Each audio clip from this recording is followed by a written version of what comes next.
Ahoy there, chummers, and welcome to another edition of Lore Ramblings. The name's Adam.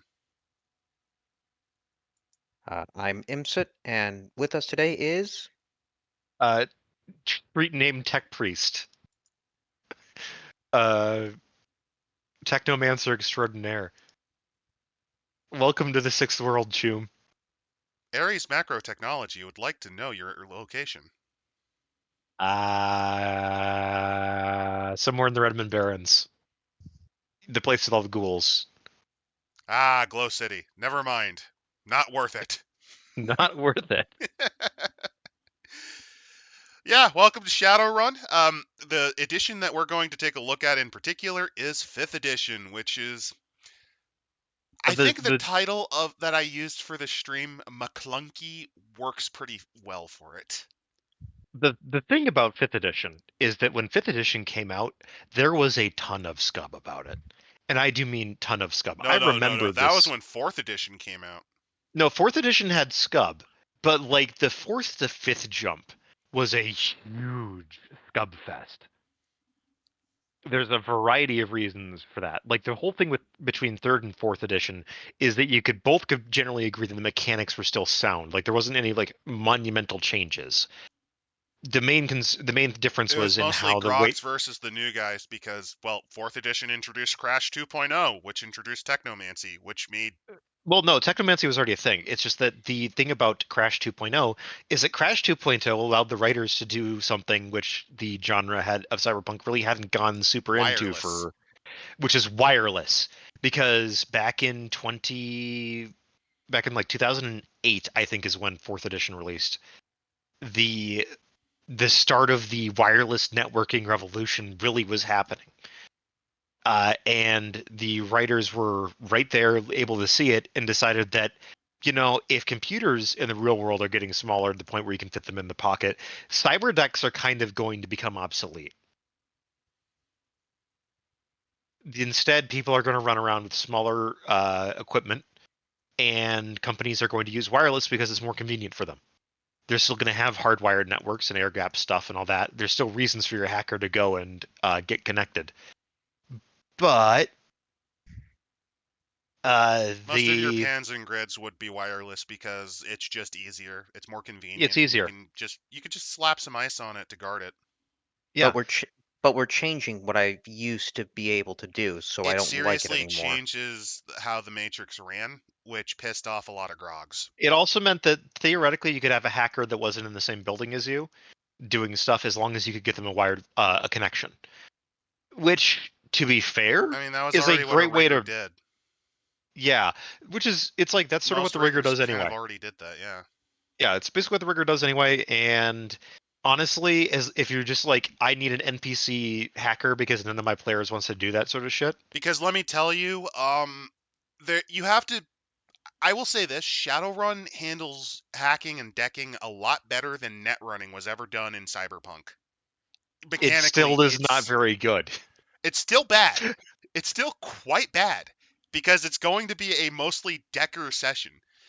There is a reason why older GMs traditionally what they would do is they'd have decker only sessions where they covered the net running.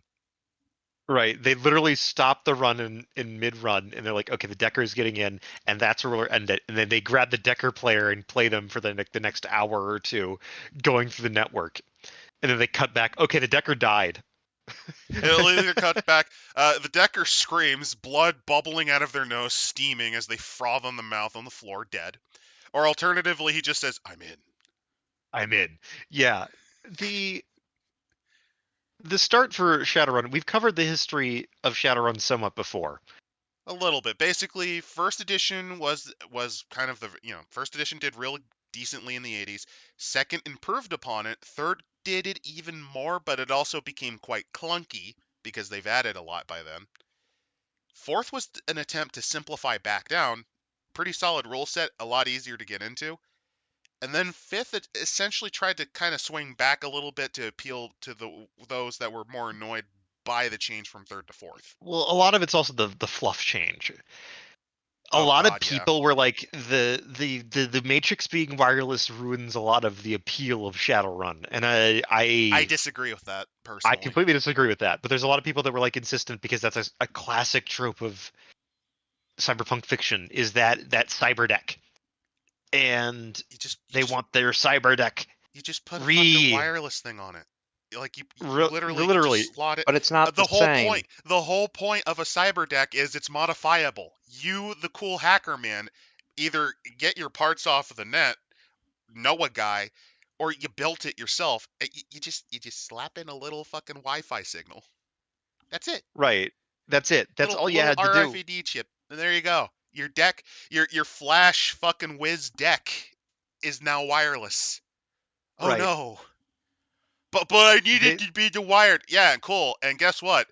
You're breaking into a knights errant prison compound for facility. this high ground. Congratulations. The hacker's going to have to come in with you because Yeah. there's this thing called air gapping. Or hard or Where, intranet, because some companies' sites, due to the importance of their research, has it all on a local grid that you can't actually hack into wirelessly. right. The whole point of the wireless matrix is that there are places where you can get in easily, and there might be information there that's really useful, Or and perhaps a alternatively, way into that intranet. Or for early milk runs, it's a great way to kind of add distractions or cause trouble so that you can get out. Right, because you can do things like call the cops, Slap a bunch trigger of things in dicks the on problem. AR visuals on buildings. Right. The AR part was also something that people didn't like too much, which I can understand. It's an extra layer of the game to a game that already has 3 play layers. There's quite a bit. I personally don't mind the AR. I think it adds a bit of fluff to it. That's really nice. Yeah. It's kind of nice in terms of like it makes certain things like, oh yes, the corporations would totally turn these brutalist architecture buildings into giant glowing advertisements. Well, it has a strong they live energy, which is why I like it. There's also that. There's also the kind of going through like a couple of other like styles of cyberpunk like stuff with like the classic glasses with like a computer screen in them and shit like that. Yeah, I mean that's one of the big reasons I liked them. But enough about the positive. Let's start breaking into this 500-page book. Oh boy. Yeah, this is a bit of a door stopper. It's not mage section bad, 1. but it's bad. They have to because they have to cover over 20 years of fluff very Correct. fast. And let's be completely clear here. You can't. You genuinely can't. They did the best they can. I will say there are some things that also did not help, which is that here's the fucked The up thing. transition from 4th to 5th. There's a lot of meta plot in Shadowrun. Yes, there is a ton of meta plot in Shadowrun to its detriment. It is both to its detriment, and it is one of the reasons. It's actually the true reason 6th edition is disliked so much. Is they leaned so heavily on meta plot that no one liked. There's other 5th reasons edition's for 6th meta edition. plot is awful. Oh, also it's poorly edited. Like, to give you an idea, I would have loved to have shown 6th edition first. But the problem is you need to know how 5th edition works because they never actually gave you a functional fucking game. Yeah. It was actually impossible to run in the initial print run, 6th edition Shadowrun, because they had to fucking release errata to make it playable, which is a horrific place to be. Not only that, but even with the errata, it's still hard because you have to consult 2 books.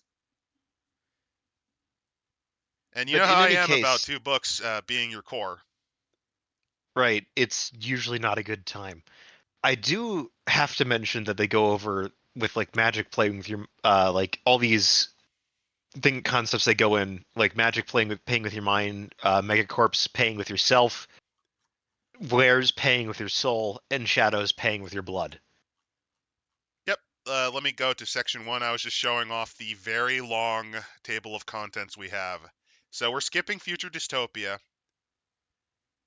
We're doing, I believe, life in the 6th world. Life in the 6th world is a pretty decent way because it gives a nice. The one thing I will say is it does give a nice rundown of like the very basics of the setting. This is The where I very think basic. this book is at its not quite its strongest, but it's getting there. It could use a lot more detail, but when you're considering that this is supposed to be like, okay, new player, you've never picked up Shadowrun before, here's a quick snapshot. And they go into this, like for example, Magic. So around 2011, Magic started to resurge back in the world because cosmologically, this is something that's only touched upon very briefly, but cosmologically, the Earth goes through phases where magic returns, revives, and then dies. It has happened before, and it will happen again. And it happened Also, in 2011. there was another FASA game called Earth Dawn, which eventually tried to tie into this. Don't ask more than that. Oh yeah, Earth Dawn's its that own reminds completely me. different thing. Hey, you guys who were interested in BattleTech, this technically is kind of like BattleTech if you Yes, squint. FASA released both Shadowrun and BattleTech. If you'll note, the most common thing between the two games is that you will be rolling a lot of d6s. Correct. And Shadowrun is the type of game for the guy who has like a block of 25 d6s. oh, But so yeah, your average Warhammer player. yeah. Yes. So yeah, Magic playing with your mind. Basically, it goes into details about how the world turned even more into shit. Right. There's gigantic fucking plagues. Dragons are back, and now they're trying to run corporations. Not only that, Man, but suddenly one day you might wake up and oh no, you're an orc. yes, That happened. that happened. Oh, fairy tale shit came back to magical A rings, disease that swords. was long known about turns you into a vampire now. Right. I'm not even It's kidding. There was basically a plague that magical AIDS. existed. It's like magical AIDS now. It's really weird. The And then there's the megacorps. megacorps. Megacorps are the one thing that I will say about Shadowrun 4th edition is that they have an excellent book which we might cover at some point, which is called the Corporate Guide, which is We the will guide cover, but to only after reading something truly fucking horrendous like Bellum which is Maga. the guide yeah, which is like a guide to all actually all 10 of the major mega corporations, their internal workings, things that their projects are, other information, and it kind of gives you an idea of this is their corporation, this is what it's doing, this is where it specializes, and this is where it could go in the future. It's useful in Very that useful way. for I think this book handles it a bit better because it allows you to play with what they have.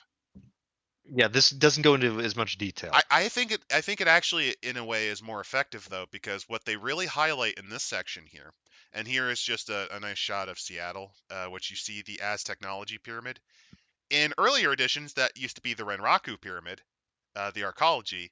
That's no longer a thing. We might cover that book too. Yeah. Then they talk about like the level of like the mega corporations. Part of the Well, no, just what uh, happened is essentially as the power of technology improved and as magic became to be a thing, companies took advantage of that. They already had a lot of power, and this is actually something I think is surprisingly prescient and kind of disturbing, because they really show that, yeah, at the end of the day, corporations will eventually start overthrowing and basically becoming the true dominant figure within governments. it's the East India Company model, extraterritoriality. Yep, and eventually what happened is corporate wars, which were only stopped by what's called a corporate court.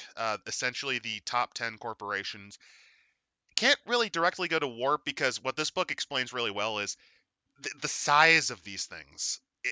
It's Right. not just. It's like Walmart, but if Walmart had a bunch of subsidiaries that covered everything. Also a private military company. The main thing that the corporate court can do is they can lock you out of the global exchange market, which is basically for any corporation instant fucking death. Yep. As for how corporations are structured, the lowest are unranked. This can range from some dude selling stuff off of the back of a van to a large chain of stores. The big Yeah, difference like your local is, grocery chain could be a unranked corporation. It's existing. There's megas that are competing with it, but megas, generally speaking, don't really bother with unranked corporations. They're not important. well, also on top of that, they can be pretty big. Like we're talking, they can have thousands of a couple thousand locations, but if it's in one country, it's still unranked. Right, and this is most like if your operations are mostly in one country, like if you're selling occasionally across the border, you're still not an A. Then you to got get A ranking, which is where if you you're are an A, international. you are actually a multinational. Like this would be a company. The best example of like an A ranked company these days, if I had to make an example, would be something like Heckler and Koch. They're very specialized. They do a single thing, but they do it multinationally. They have branch Another offices. example I would use before it collapsed was Rax. The Rax is a pretty good one. because it used to be kind of like your equivalent to Arby's in the Midwest, but it managed to get locations in Canada and Mexico, quite a few of them, before collapsing. It was big. It was able to be international in North America, but that's the thing. It's only in several countries. Right. That's A big enough double to A, complain to court, and that's big enough to be fucked with, but right. A corporations are like the main thing that a lot of A corporations want is they want to be absorbed by a mega. That's a huge buyout. The they the also tend founders to be and subsidiaries. board make a lot of company. A lot of them are also subsidiaries. They'll become subsidiaries of larger companies and things like that. They're really helpful. The double A's are when you actually get into companies that have some teeth behind them. These might be incredibly specialized companies that have operations globally. A good way to put this is the company that I think the most of when I think of something like this is Maersk.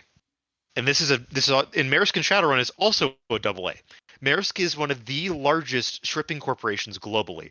Like 15% of cargo worldwide is carried by Maersk ships. In other words, they are a double A. They have a very large business that has a lot of things involved with it that a lot of people rely on. That could easily get you into double A status because by having extraterritoriality, well, do you want to deal with the Maersk Marine Corps? Another excellent one that I always bring up is Dockwagon. That one's also double A. It's essentially global at this point, and no one wants to fuck with them because they're the guys that keep you alive. They have no allegiance. They have no corporate masters, which means that every corporation, no matter their citizens, can rely on them for medical service. That can be very handy. It's also very profitable, hence why several companies have tried to make copies of it. I believe Crash cart. yeah, Crash Cart Y- is an excellent example of that. And then there's also a smaller local ambulance corps as well. Lone Star is another example of this. It is the In largest setting. corporation that is not one of the top 10 because the AAAs are all top 10. The only ones that Right. are AAA are top 10. Lone The Star is one of the larger ones, and they used to be in a setting. lot bigger.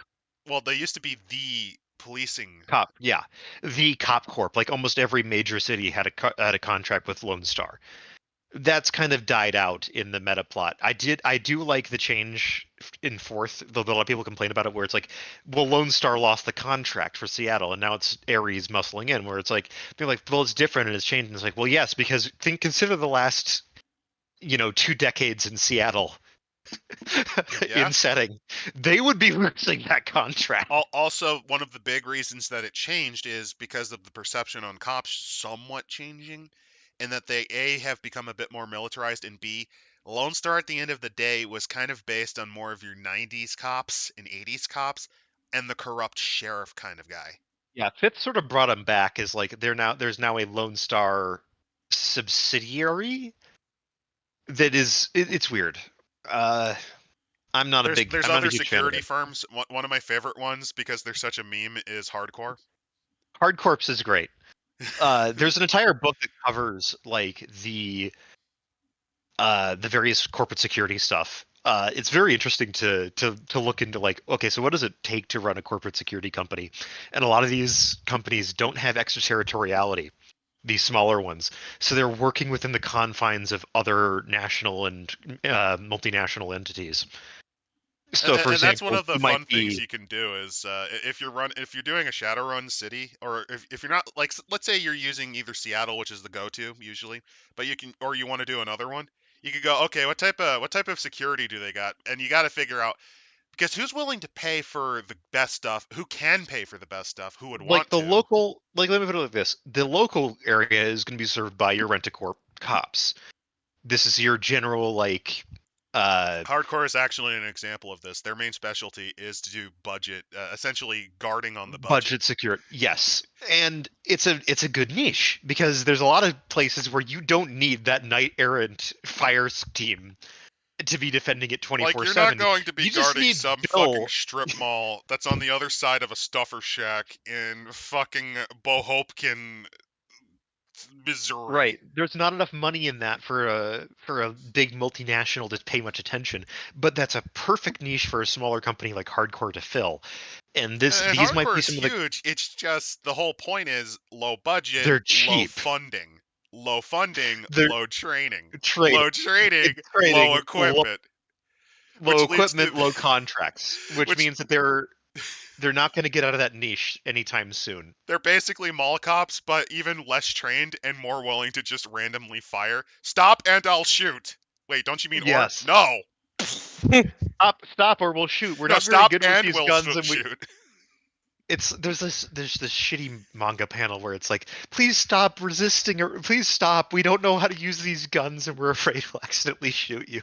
One of my favorite running gags is because to represent how cheap they are, have like your hardcore unit misspell their All the names, O's, yeah, or all like they their fucked up the the uniform. printing, right? They gave it to the lowest bidder, so it's all fucked up.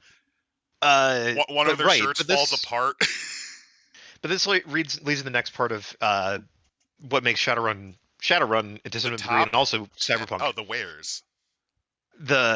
First off, the top 10 megacore. There's more big megacorps in Shadowrun than there are really in Cyberpunk. And Cyberpunk is really the top two, right? You It's got mostly Arasaka and you got Arasaka. Militech. And It's yeah. Arasaka and Militech. Those are the big two that have the most global power. And In Shadowrun, Shadowrun, it's it's the more top 10 evenly and divided. a couple of could-be's. It used to be less than 10. 10 is the thing that happened in 4th edition. They've stuck with it since, and I think that's actually a good amount of megas to have because it gives you a lot of variety. Yeah, and they go into details. They go into brief details on all of them. They don't cover it here, which is the first sign of this book not having good formatting, in my opinion. Right, because these companies are very important to the setting. In particular, let's say you're running in, because they cover Berlin, because Germany is very popular. Like, Shadowrun became very popular in Europe, particularly Germany. So they did FASA Berlin. licensed a lot of stuff to a company in Germany that reprinted it, and it became a hit.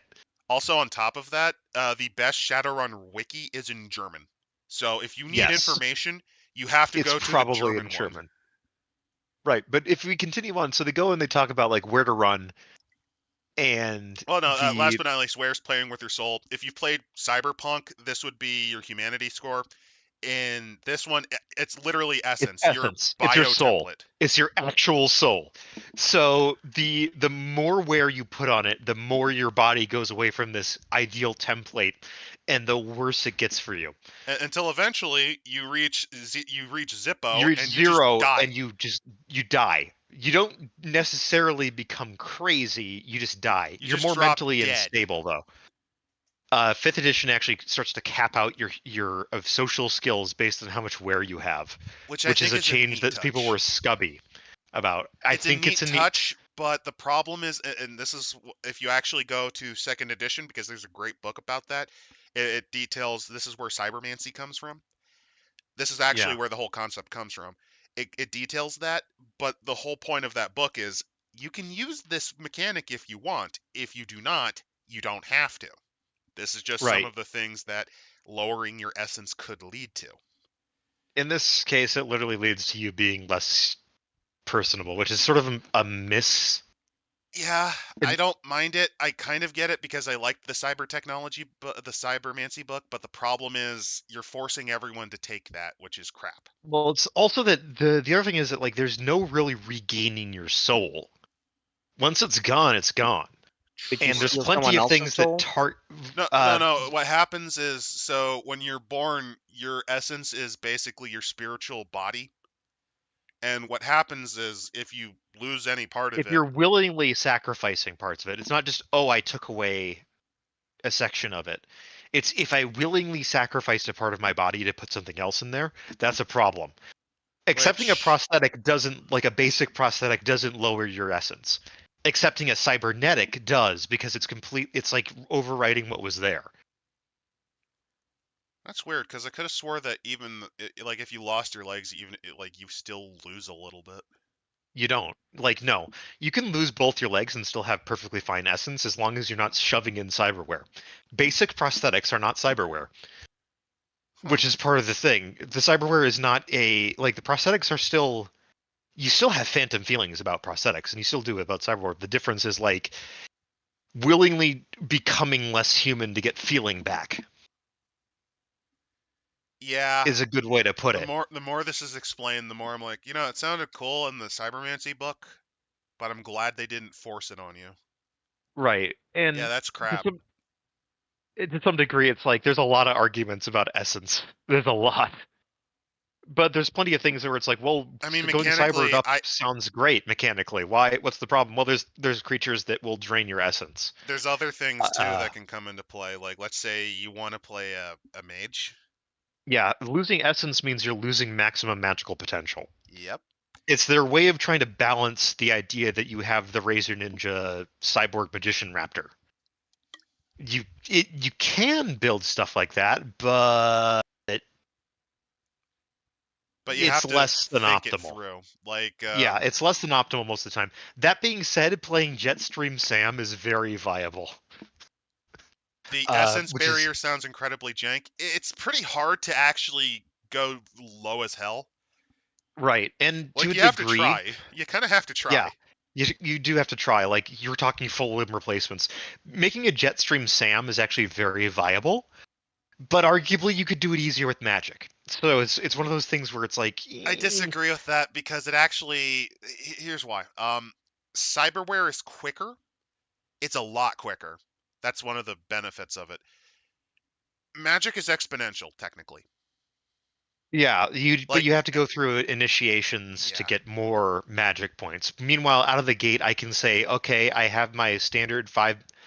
I'm losing like 2 essence to gain a rad cyber arm, which gives massive strength bonuses right off the bat, and then I put my other 4 into things that would be much more intrusive losses to cyberware to my essence than it would be anything else. So I get more points. Congratulations, you have Jetstream Sam. Enjoy playing Metal Gear Rising, Metal Gear Rising Revengeance. there are ways to kind of do it on the cheap. We'll talk about them. Because there's a bunch of magic types. There's also a couple of like little fun hacks you can do because remember, taking any cyberware drops it by 1. So low cost, low essence Technically, cyberware, no, it doesn't. but effectively for statistics, it does for your magic True. cap. True in this So, regard. So basically, so what if you you're do. willing to take a small hit to your maximum capacity, you can become a much better spellcaster. Or because You remember, you cannot go over sacrifice. 1 though. Like, let's say you always start with 6. Even smaller Yes, cyberware usually eats like 0.2. You're now right, stuck at but 5, but as long as you don't go under 5, you're fine. right. So there's certain tricks you can play with how certain augmentations work. This is how you get the sniper mage. Remember, telescopic eyes is still your eyes by essence loss. So you can have a mage shooting shock bolts at the distance of kilometers because they took magnified vision. That's just one of the stupid tricks. There's a few others that can be very, very handy. And with that, should we get into then character creation? Because I think Character we got No, creation, there's a the little gist more. of the Like, setting. Shadow's paying with blood, which that's basically how running works. basically shadow running. Think edge runners. You've seen edge runners here. I'm assuming you have. If you haven't, we'll stop for about 5 minutes and you can go watch edge runners. Okay, you're back. Yeah, isn't that a fucking gut punch? Anyway, the basics of like the edge runners of Cyberpunk are the shadow runners of Shadowrun. Wow, what a inventive title for both of them. There's a lot of The jobs you can do, ranging from stealing data to kidnapping and murdering people. You're paid to wet by a work. dude. Yeah, you do a lot of things. You pick your job. Once you pick your job, you got to keep to it. Do the job, finish it, get paid. And if the guy welches, you fuck him over. Right. This is Very where the simple. Mr. Johnson comes in. Mr. Johnson is the general term for whoever's paying you. Good runners do a little bit of legwork on their Mr. Johnson to understand what they're getting into. Good Mr. Johnsons Mediocre ones understand just do it, and bad ones try right. to get more out of them Try before to doing it. try to edge or muscle in Mr. Johnson before they've ever done the job. That's a great way to make Mr. Johnson not like you, and to try to get you deliberately killed. Mr. Johnson, of the good Mr. Johnsons, also understand that this is a contract negotiation. This is a contract relationship. I'm hiring you to do a job, and then we never met. Ideally, you do not know who I work for or what I do. Generally, you have an idea, but you don't have confirmation. They're middlemen. There are plenty of Mr. Johnsons who do work for only one company, and they will openly state it because they understand that if you are working for them, that is at least a way to get some trust, so you know who you're fucking over. Another If you example fuck would them be over. Another example would be, because I actually have run a two-parter. Sometimes you legitimately, like, as soon as you see the Johnson, you're like, oh, I know this one because Yeah. they're a specific meta type. Yes. Where it's very obvious because they're dressed in fucking gang colors that you're obviously doing a job for someone like the Ancients, or you're doing a job for a Halloweener group or whatever else. Or the Mafia. Very obvious. They know that it's going to be obvious, but the point of it is that that even if you know who you work for, you might not know who that person is in specific. There's deniability. There's a layer of abstraction, and Mr. Johnson is also fantastic for players that think that they can pull one over. Because one of the funniest a things large to company. do is to get a group of people who have never haggled before to see Right. whether or not they'll be smart enough to ask more out of the Johnson before they sign the deal. Well, there's asking more, and then there's asking for more. Asking more is like, all right, look, can you float us a little bit of an expense account? And alternatively, we how do you get them paid? Because some Johnsons will do it only after the payment, which could lead to them welching. Some require an upfront. You could try that. Like, you got to use negotiation tactics because, again, because there's some Johnsons that will happily front you half of your pay because they understand that you need to get the job done and you're not fully equipped, or you need incidental responses, like you need to bribe some people. or alternatively, it's a case of, I'm genuine because here's at least some upfront since you've never worked with me or with my me kind of before. like. Yeah, you can. This is so that you know you can trust me in the future with larger contracts where you're just not getting paid up front, because I can trust you to have the funding or whatever else to get the job done. The other thing about a Mr. Johnson is that any Mr. Johnson that fucks over runners gets fucked over. Because of a code of honor and the way that the system works, because fixers know each other's fixers. Fixers know fixers, and fixers will talk. And if you are a Mr. Johnson that has a habit of run teams going missing, fixers stop giving them work. Same applies to fixers who all do the same thing. There is an entire blacklist. Right. This is one of those things that's not directly talked about in the book, but as you read more into like the side material and into the side splats, it becomes very obvious that like the classic idea of a Mr. Johnson will betray you at a hat to save a little bit of money is the kind of Mr. Johnson that the company then dangles out to runner groups as like a peace offering. Because they cause them damage too. If no one works for that company, or if they make big enough enemies and they can't kill them, all of a sudden all the rivals to this company are going to be paying massive amounts of money to fund a personal vendetta of a highly experienced team of people that are more than willing to kill. Also, and can disrupt your operations and have inner knowledge of your operations too. Don't forget that. That too. I just like the comments that I'm seeing in chat. It'll be a milk run, he said. Be back in time for worm talk, she said. Nothing will go wrong, they said. Right. Yeah, that's one of the other things. Usually runs have a complication, because if it didn't... And sometimes you've got to also understand that Mr. Johnson can be compromised. You think you're dealing with Mr. Johnson. Because that's the other thing. They might not know everything. They might not know. And that's where the sim level comes in, because there could be a Mr. Johnson you worked for several runs, and he's like, okay, trust me. This is going to be very simple. I just need to hit an armored car. They don't tell you that there's 5 armored cars, and one of them is containing a fucking knight errant rapid response team. Because they didn't know about that. They got the info, their info to them, that they got 100% correct. They trust this guy 100%. He's never been wrong before. That guy got compromised, so now the run's compromised. Or And it's not Mr. alternatively, Johnson's fault, but your runner group might go after Mr. Johnson for it, which could have consequences. or alternatively, the Johnson goes, I just need you to, because at my old it was at an older engagement at an older site. I need you to get files that, because it's being handed over to another business, would be rather embarrassing. The problem is they were not in that building since 3 years ago, and the layout's changed, and their info, while Security better than got it could updated. be. Yeah. Security got updated, so while they have most of the plans, you're running blind for some of it. Better do your legwork.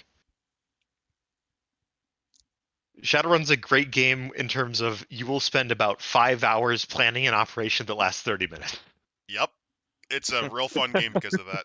Now, where can you run? North America. So North America exploded. In short, North America exploded. South shall rise again. Native Americans are super powerful because of magic. And one of them in particular, I have a bit of The a bugbear cartels for. took over. The cartels We'll talk took over about that, Mexico but and became a mega corporation that now is like a revived Aztec Empire worship it's shit. awful. I don't like it. I don't like. It's stupid. Az technology is pretty stupid. There's the I also wonderful don't like the world. Pueblo Corporate Council, mainly just because they're kind of the sweethearts of the setting. The name is stupid. The Sioux are the real sweethearts of the setting because the Sioux shouldn't exist. Like, but both are bad, but the Sioux are worse. Yeah. The Sioux are worse because the Sioux population is so tiny that it's like, all right, do you know the natural defenses of the Great Plains of the United States and Canada? It's called nothing. No, it's called the nuclear silos that you threaten to launch from. Right. Well, here's the problem. Those are pre-positioned sites. So there's actually a book that does cover the Sioux in more detail in 5th edition, and it does make a point that, like, no, the real reason why is 2 reasons. The UCAS could afford and could easily win a war with the Sioux, but the Sioux would detonate tactical nuclear weapons in a lot of places inside of the UCAS. They have teams that are dedicated to do one-way green light trips. I think this is just copium for their author's pet.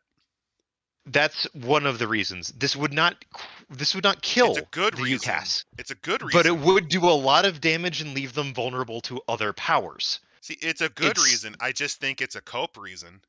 Right. It's a logical reason for why, but it also doesn't stop the Sioux from being incredibly paranoid bastards. The UCAS would 100%, if they got the opportunity, seize back territory. That's just part of how the North American geopolitical game is now. But the Sioux are obsessed with it to the point of spending an obscene amount on their military, which is very small comparatively speaking to the other powers, but because well they're funded, the sweetheart well of the trained, authors, yeah. Well funded, pretty well trained, have a lot of magical assets, have tactical nuclear weapon suitcases that they will deploy. So they're basically a combination of Al Qaeda and North Korea. At least they should be. That's Tier Tangier, actually. Yeah, that's another nation. If you're wondering, because of Celtibooism being a big thing in the 80s, the elves are all Celts basically, and they formed a new Ireland. That's a new Ireland over on the west coast around, I shit you not, Portland. Yeah. Portland, Oregon became the new Tier Tangier, this new elf supremacist. I'm never going to remember those. I never remember the elf countries because they also own Ireland. I just call it Ireland. The elf is different. Tir Nanog is different. These guys are different than Tir Nanog. I don't know and I don't care. I'm never going to call Tir Nanog that. Boston is full of anti-elf terrorists that are intending to go back to Ireland and kill elves. So I want to know the connection between the elves and the Irish. The elves and the Nazis. Well, there's a lot over in Tir Nanog. No, not Nazis in Tir Nanog. Nazis in Tir Tangier, because you've got to remember, this is the group of elf supremacists. Yeah. Like, they are fucking insane about it. Elf probably my least favorite of the nation. They had a large scale thaw by about 4th edition into 5th, where they're basically the ruling council fell apart. And wait, hold on. Since this would have been the 80s, 90s, please tell me that there was an elf skinhead gang. Yes, that's the Ancients. They are still around. The They're elf still around, skinheads are but their basically the style has ancients. changed. But they used to be skinheads, essentially. Yes. They used to effectively be skinheads. Nowadays, they're more like a elf. They're like more like a mix of like MS-13 and like the Hell's Angels. But back in the day, they were very much more skinhead influenced. Why is Ireland around Portland? Well, you see, it's because Highlander, fucking Braveheart. Luck of the Irish. Yeah. But During in the reality, 80s, it's there was a because big no. During the 80s, there was a big Irish and Scotaboo fucking obsession, and that's why. It's the same reason why. It's the same it's reason to why make North Scottish is in America House more Steiner. in game. It's to make North America more interesting. I think it makes them less interesting, personally. Well, at the time, remember, this is a fucking North Korea elf paranoid state with special forces operations and all their neighbors going on. Yeah, but that doesn't Yeah, exist no more, so it's kind yeah, of lame. yeah. They're a lot lamer now than they were as elf North Korea. Elf North Korea is at least interesting. It's not interesting. I'm gonna be blunt. I kind of hate like several parts of the world and North America and the West because my favorite is when UCAS said, "Guess you'll die, California," and California said, "Oh, okay." California said we're leaving, and then the UCAS is like, All right, okay, bye. because they're like, we cannot defend them. They're fucking assholes right now about this sort of shit. Bye, Felicia. And then they got And annexed by the then Japanese. they got basically rolled by the Japanese and the Aussies. And there was a Japanese occupation of San Francisco for a while in setting. Don't forget the Look, time Texas declared freedom from the declared Confederates. freedom from the Confederates, got their asses whooped by Aslan, and came crawling back. Yeah. By the way, one of the dumber world building concepts, because there's a bunch of books that actually talk occasionally about the countries. There's a really dumb one that talks about how fucking awful Aztlan is. Basically, they worship the Nahuatl pantheon for no reason because I guess the Officially, cartel it's the was. Nahuatl, like It's the just Nahuatl Catholicism religion, with the because of gods blood stapled magic. on and blood magic. It's basically because blood magic is the reason why they're going with the Aztec stuff. It's a thin veneer for blood magic worship. It's also to try to break the power of the Catholic Church in Latin America, which is still there, still active and leading resistance cells against the fucking corporation, Yep. which is really crazy. You can play your weird socialist priest man fighting the enemies of God, with like the fucking Contras, basically. Oh yeah, also you are correct. One of Sandinistas. the big meta plot change from 5th to 6th is there was a big fault line shift. And yeah, that's one of the It's big stupid. things. It's really stupid because they kind of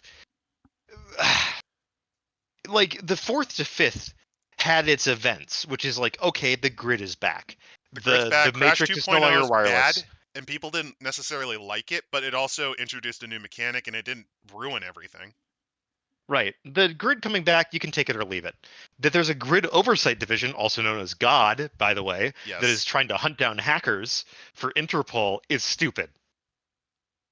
I understand they wanted to try to nerf Deckers a little bit. Like, I get that. I understand that. The way they did it was really stupid. that they're trying to encourage you to play the sneaky breaky hacker rather than the hacker that's like, fuck it, like everything's burning, which is fair. There's good reason to incentivize that, but it does it in an ass backwards way. They then move into other continents. Very basics. Japan's a real empire now again. Somehow. Because 80s. Yeah, somehow. Also, South America, a dragon set up, destroyed Brazil to form Amazonia. That's a thing. And there was another dragon that then attacked as Aslan as well. Sirig the Destroyer. He kind of got killed. Yeah. That's part of the meta plot from 4th to 5th. Is that right? One of those big fuck off dragons, the Aussies killed them. So there's a lot less people kind of like terrified of dragons as like a threat because they're like, wait a minute, wait. We can kill them. It's not fun, Mind but you, we can. it's right. It's kind of out there. The Aussie Amazonia war over fucking Bogota and Colombia is stupid. Yes. By the way, meta plot is Aussies won. I look at this and say, how the fuck did they get past the Darien Gap? That's why I kind of ignore that. If I had to run a setting, I would probably ignore that. Right, because it's like, even if you go like, well, there's the ports in Colombia. Yes, there are the ports in Colombia. I would have it be How they the invade. fuck do you hold that? I would have them be that they do an invasion of Caracas and make that the war zone. Yeah, if it was a war zone around Caracas, that'd be a completely different story. I would believe that much more than a fight for Bogota. Well, I mean, they got magic. Maybe they just fly over the gap. They fly over the gap. We're doing paratrooper operations over the Darien Gap. Please remind me, what's the Darien Gap, everyone? Screwworm Central. Magical Screwworm Central. It would suck. How are we going to get across it? We do it our way. The Quetzalcoatl way. We fly. We fly over it. Now, admittedly, that sounds smart. And then you remember, oh wait, fuck, we're in the Andes foothills now. Oh shit. Oh no, oh no, the anti-air missiles that are magical. Right. It kind of becomes like it's a dumb. thing where this section's dumb. It's more fun if the war is in the Darien Gap, because it's like they like to talk about how it's a jungle war or it's like the urban conflict in that. But you already have a magical Amazon that's expanded, so like the magical Darien Gap being this awful fucking like hellhole on Earth that both sides are fighting in. When the trees start speaking, it's way more fun. The trees start speaking eldritch languages and eating people is like much more interesting than like, oh, the fighting in Bogota. I'm just envisioning like piranhas with legs. Oh no. Yeah, like that's more fun, at least to me. Anyway. But yeah, China exploded again. China exploded again. It's a warlord state, as is tradition. Hong Kong is basically Wild West, but in Asia. Hong Kong is basically 1920s Shanghai again. Russia is still around. It has gotten very racist and fascist as it did in real life. Right. They tried to reform the Soviet Union. There's this whole thing called the Euro Wars. We didn't go into detail on that. Russia, by the way, also said, "You're not Russian. Go away and die," to all of the majority not Russian parts of Russia. Not even kidding. They threw them out. Oh no. They threw out the Yakut regions and all of the, all of the Siberian peoples. They just said, "Fuck you," threw them out into the wastes, cut the nation off. This and was then written invaded before, Ukraine. Just like now. The invaded Ukraine, fought Poland, ended up getting into a massive fight with the rest of Europe that was only stopped because the British nuked everyone. Yes. Also, there was a weird pan-Islamic movement that tried invading Europe, and it kind of got bogged down immediately. The Balkans, worry, Israel used southern blood Italy, magic. and not going to say just Spain. right now on that. Like it becomes just kind of a gigantic like that. The Euro Wars are a clusterfuck that makes zero sense outside of like the Russia-European conflicts. But the Euro Wars also gave us Met 2000, which is basically that because the extreme casualties of the Euro Wars from countries that had to rapidly put in conscript forces, mercenaries from countries like the United States and other areas that had experienced mechanized warfare in the recent past became incredibly profitable. So the Met 2000 is literally like, so those guys that we have laying around from conflicts overseas, bring them the fuck in, pay them a bunch of money, and they are going to be the one of the tips of the spear to try to break the Russians, because once we break through the front line units, it's fucking nothing. They're dead. By the way, in Europe, the main power is it's called the Allied German States. Yes. Because again, AGS. It's popular in Europe.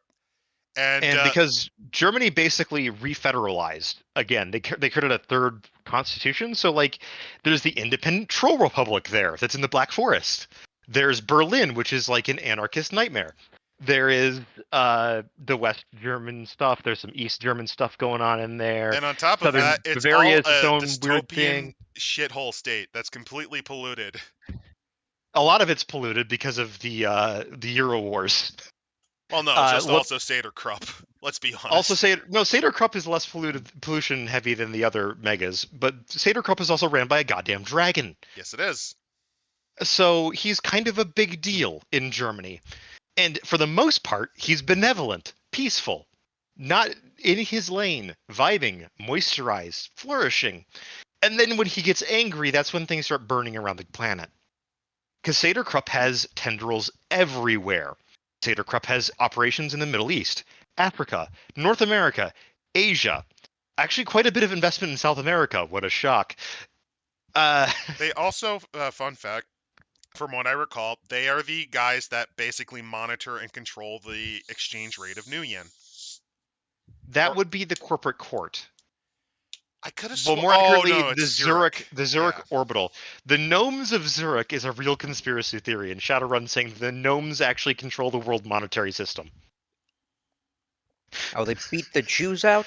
Yes, yes, gnomes control the world monetary system. Also, There's a Balkans are the fantastic same. 4th edition book called Conspiracies that covers like a bunch of these, and it's like, how many of these are true? Up to you in your game. They're kind Nope. of great. Some of them are great though. I love the Gnomes of Zurich conspiracy because it's just so wild. It's like you see the gnomes have magical gold that they are producing, which is backing the Nuyen, which they then control and they send up to the Zurich orbital station where the corporate court is. Thus, the gnomes are behind both the court, the mega corporations, the collapse of governments, and the monetary supply. Oh, they didn't even cover my favorite weird fact about Europe: the Catholic schism. Oh right, yeah, that Oh, whole thing no. because the Pope had a bit of a tiff about magic for a while and then kind of chilled about it. The Yeah, Vatican's the first, basically the equivalent of Pope Francis is like, magic is for lame people. You cannot be Catholic if you are. And France that's said more Pope no. Benedict. That was like their France said equivalent of no. Pope And Benedict. then the next Pope, who is basically Francis, says, oh, no, Magic's never mind. fine. Magic's fine. Magic's Magic's fine. fine and metatypes are fine. And Germany was like, no. And then but this also means Oh, that and the also Swiss don't Guard, forget the elvish anti-pope in Ireland. right. Also the Swiss Guard are one of the most magical heavy force special forces groups in Europe. Like we're talking absolutely insane Catholic wizards with halberds and shit. See, that's a lot more interesting than what they did with the Helveticans into Genesis, even though it's the same fucking concept, which is kind of a snoozer. Yeah, the Swiss Guard is great in Shadowrun. Again, imagine if you will, people Meanwhile, actually Africa. summoning Archangel Michael to Oh, smite hold on, people. wait. Africa, I'm reading this. So we have Egypt, we have Egypt, Algeria, yep. Tunisia, A lot of stuff in the North Sheba, Africa. the Ethio-Malian territories. Oh, that's cursed. Yeah. Yeah, the Ethno-Malian territories. The Then kingdoms of Nigeria. Nigeria basically split apart into a bunch of smaller sub-governments. The best way to describe what happened is literally what you do is you take the coast regions of Africa, keep the north about kind of the same, except make Egypt really fucking big because it owns like West Africa is a mess. Central Africa is a mess. South America, no. South What you Africa. just do is type in the words ooga booga, click click click for most of the continent, and you're fine. Kenya is a major power. There's also Just like New now. South Africa, aka Azania. Azania, which is not the worst place to live on the planet, so slow clap for them. That's an accomplishment in Shadowrun. One of the better places too is Azamando, which is known as the Land of the Dead because of the first ghoul epidemic wiping out most of the population there. And then the rest eating the dead, and they're still there. And they are funneling conflicts across the region to have a never-ending supply of dead bodies. Fucked up than that. It's even more fucked up than that. Besides doing that, their main thing is actually just, hey, you're in the middle of a blood feud, Nigeria. Give us your corpses. They're one of the more developed parts of Africa because of this. Oh yeah. Like, because all the ghouls basically, if they can, go there because they're not treated like monsters. Right. It's really funny. It's kind of really funny. Oh, also the Baltics are fucking a hellhole as usual. Anyway, and then Australia is just Australia but with magic. Yeah. Right. Tasmania is an organic island. At this point, and the New Guineans may or may not have killed the Prime Minister. Right. So basically just normal Australian things. All right. Moving on, they go into their Shadowrunning works. Like, this is the process. These are the jobs you can do. Yeah, we stopped way too much on the world. Which it's been an hour. Let's actually get to the crunch. Right, the crunch. Fair enough. The Sorry corpos, about that. It's just this is a 10 really corpos, good setting. Yeah, 10 corpos. By the way, one of the big changes from 4th to 5th is that there was a corporate audit and that was supposed to be the source of a lot of jobs for your higher level Shadowruns, is everyone is trying to get ahead in the corporate audit. 5th came out just before the corporate audit drops, is where it's setting. So then the thing about the metaplot is that Seder Crypt became number 2. And the dragon is not happy about that. And that's leads into like a lot of extra jobs for you. Because remember, Lokweir wants to be on top. He is a dragon. If you're not on top, you're not doing all you can, and he will do all he can. Mm-hmm. So if I'm reading this right, Shadowrun, it's a D6 dice Yes, pool? it's a D6 dice pool system. There's a lot of more setting information we're not going to go too deep into Fives because and sixes are hit, you need to beat a threshold. right, Correct. it's very simple. So It's literally creating a Shadowrunner now. Yep. Yeah, the main thing that was introduced in 5th is the idea of limits, which is that you can cap out how many successes you have depending on your equipment, your overall stats, your everything like that. A lot of people got scubby about this because it's like, why the fuck does it not like this doesn't make as much sense. It clunks down the system, it slows things down. It's Yeah, not that it I'm doesn't currently make sense. It's just I feel like it punishes you. I'm It currently can reading punish you. the sidebars on the success tests and the opposed tests, and I'm already confused. Wait, you haven't even done the priority table? Like you're really far ahead. Oh, we're into the other stuff. So meta types, there's 5: human, elf, orc, troll, dwarf. We will not get into the other Like ones. we There's a haven't bunch even of other covered the template main stuff. character types and their roles. Where the fuck are you guys? I'm moving to page 47. Oh, I'm I on thought you were in the 50. 60s. If we're going onto there, if we're gonna go into I there, thought you were in the let's just 60s. fucking go. Sorry. Let's just go fucking into the 60s. Let's go. All right. Keep moving. We need to move further. But basically, creating a Shadowrunner. This is the edition that made the dumbest decision possible for players from moving from 4th into this. This is one of the worst There are a couple of decisions. ways. There are a couple of ways to generate characters in Shadowrun. The priority system was used early on because it's a very quick, dirty way.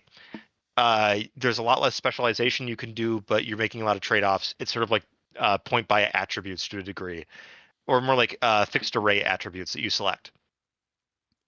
Now, that's totally fine in a game that isn't as about eking out every little bit of benefit to a character as Shadowrun really is. Because it's high lethal. There's no ifs, ands, or buts about it. Your character will get geeked. If they are suboptimal, they are probably going to die. Yeah. Because combat can be incredibly lethal. And there will eventually be combat. There's a reason you have a street samurai as an option. Right. The basic character types: face, spellcaster, decker, technomancer, rigger, and street samurai. There's a few other like smaller archetypes like infiltrator or wheelman. Another good example of this is the Mr. Lucky build. Mr. Lucky's entire purpose is that it's a human with a huge amount of edge, which is the luck stat, that can basically go, all right, I can be good at anything we need at any point for a short period of time. Like we need an emergency medic, I can be the emergency medic. We need an emergency wheelman. The street samurai got shot and we need somebody to cover. Like that's their purpose. They're not going to be as good as any of those specialists, but they can fill in at a moment's notice and force successes out of their ass in order to save the day. They're very useful, very fun builds, but they're nowhere near as like good at any one thing as anything else. Because that's the thing. You really do want to specialize. You have to know what concept you're shooting for from the start. Right. Because if you're playing a troll that's a wizard, sure, You could. go ahead. But playing a troll wizard in certain traditions is gimping yourself. And your character will likely get geeked. No, you're still a troll. Well, no, because they can just boil your brain out of your head. Right. You're less good at the magic, but you're still a fucking troll. It's not as bad as you'd think. But being a meta type table, like to be a troll, if you take a look at the priority table for meta type, Correct. The meta You type, have to. like, here's the priorities just to let you know. It gets weird. It's like if I want to get like all the benefits of being a troll, I have to go for meta type You have to priority priority A, A. yeah. By the way, this is a thing I really hate about 5th edition. You have to scroll through multiple pages to see the selection tables. It's fucking terrible. Right. Because It they kind of don't goes cover into magic priority. either. Like priority gen is not a terrible system. But when you organize it like that, like, look at how many pages and look at how you have to try to figure out how the priorities. You have to actually read there's no table for just that easily. Well, actually there You have is to there, but like they start you have to go talking through a about it lot. here. That's the stupid thing, because they'll talk about alternate gameplay, and then they'll show the priority table. So they prime you for the table here, but then you have to go down here, and the table's fine, but like, ugh.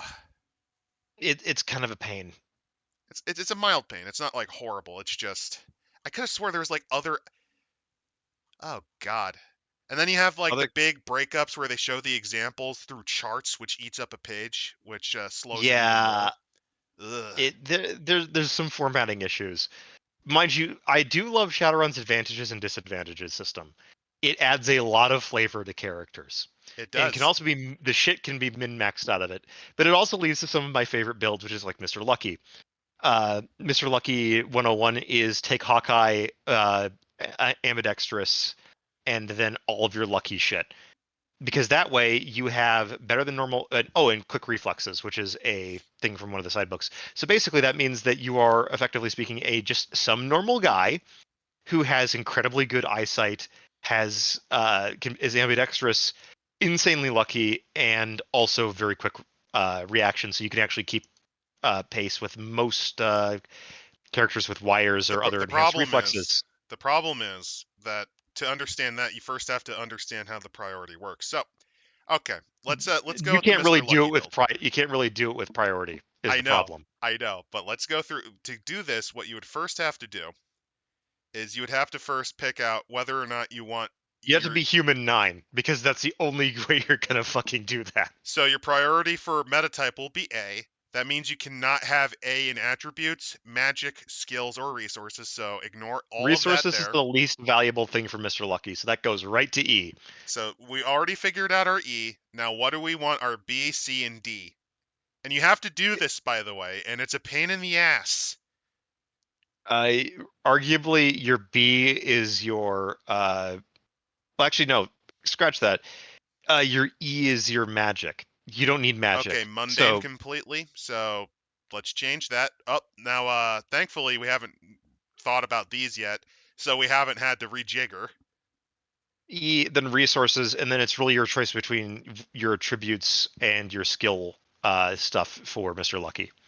But yeah, if you're wondering, when you select one, you cannot select it again. And sometimes you go, I kind of want to have more skills because it gives you general skill. Here's the thing they don't explain. You see that 46 and 10? 46 are your selected special skills, and 10s are skill groups. What are skill groups? It allows you to improve every skill in that group at once. Which They is don't explain incredibly that to you. handy. That would be great to know. I It would be, literally but they don't explain that right like off I the look bat. at that. I look at like the body, the metatype attribute 1 and 6. Oh, they also don't explain what the I have no idea what parentheses that equal. means. They don't explain what the parentheses are either. Whoops. The metatype attribute table is basically the priority metatype column to determine which No, priority what levels it give the does best is options. 1 is the first number, the 1 out of 6, for human, for example. 1 is the lowest that it can be. 6 Right. is the highest it can be. I mean for Humans metatype are all priority. rounders. So Oh, you're metatype talking about the priority. parentheses numbers? Yes.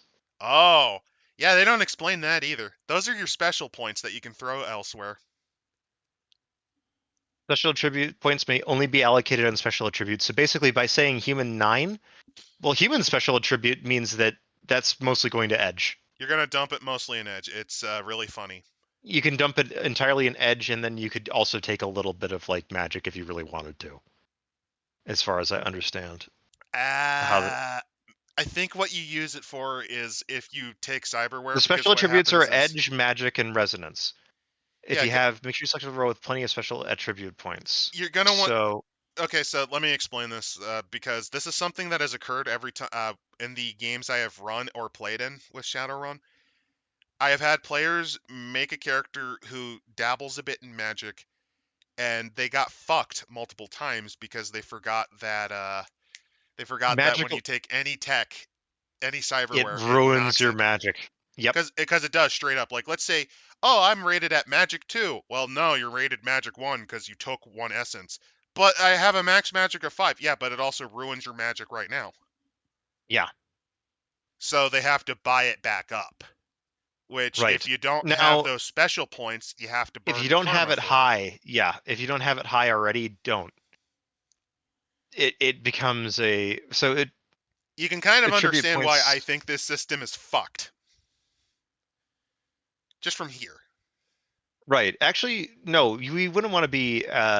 We'd want to be putting 5 points into edge. No, we'd want 7 because we could take lucky twice. I think, right? I believe so.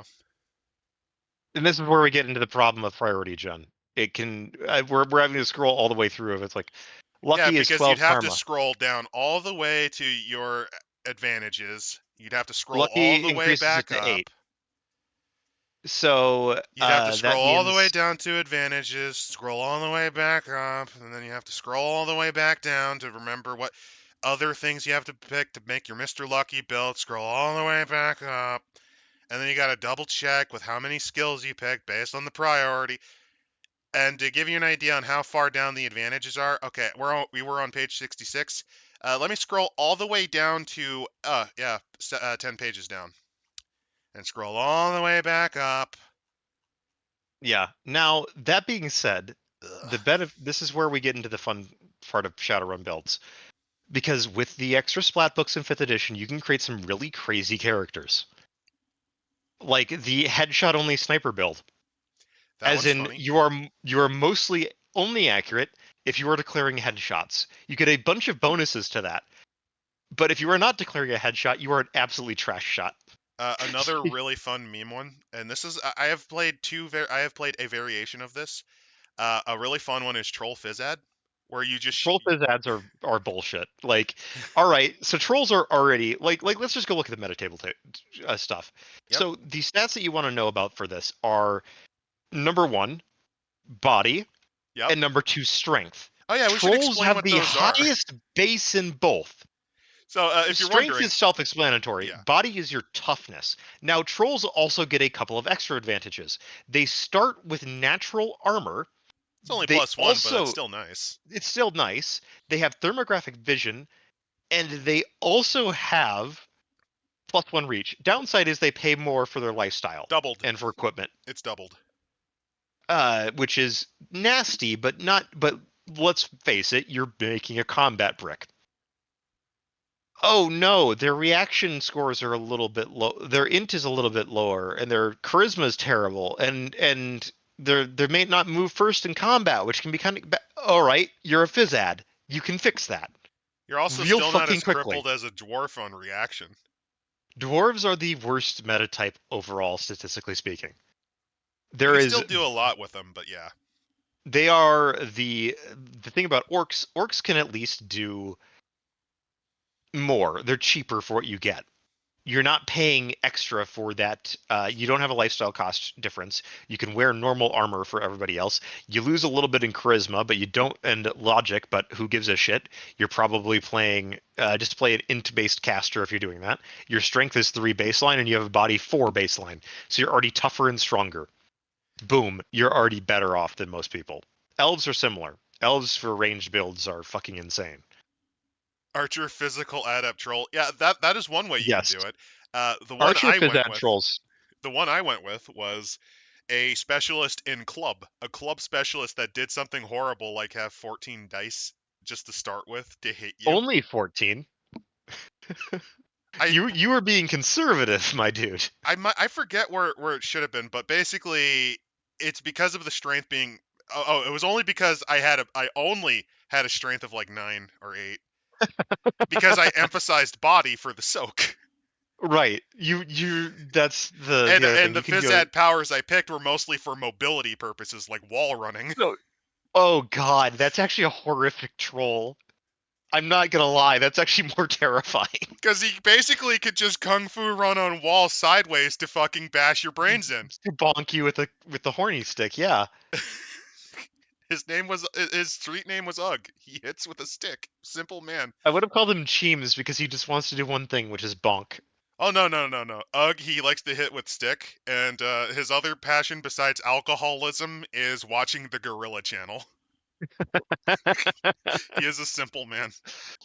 Ugh, simple man. The other, but He right, was also the second smartest person in the the original running penalties are group when we get. Oh god, how? because he had an int of 3. He had an int and logic of 3. What?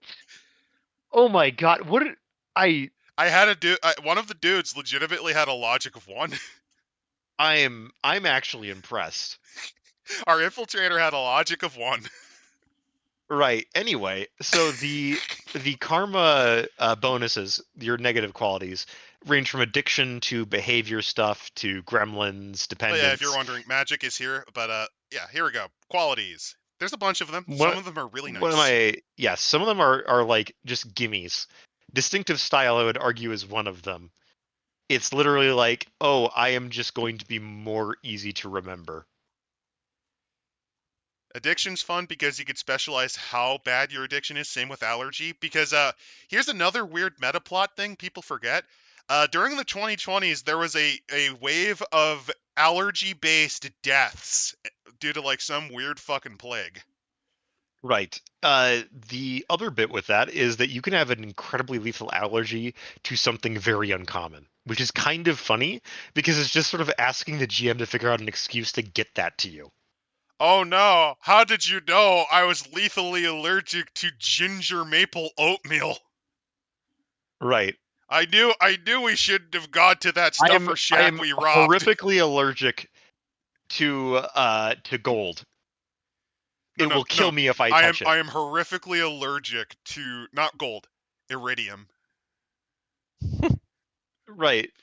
Mind you, they can't resist the damage from it and they'll go into anaphylactic shock. So it's like, okay.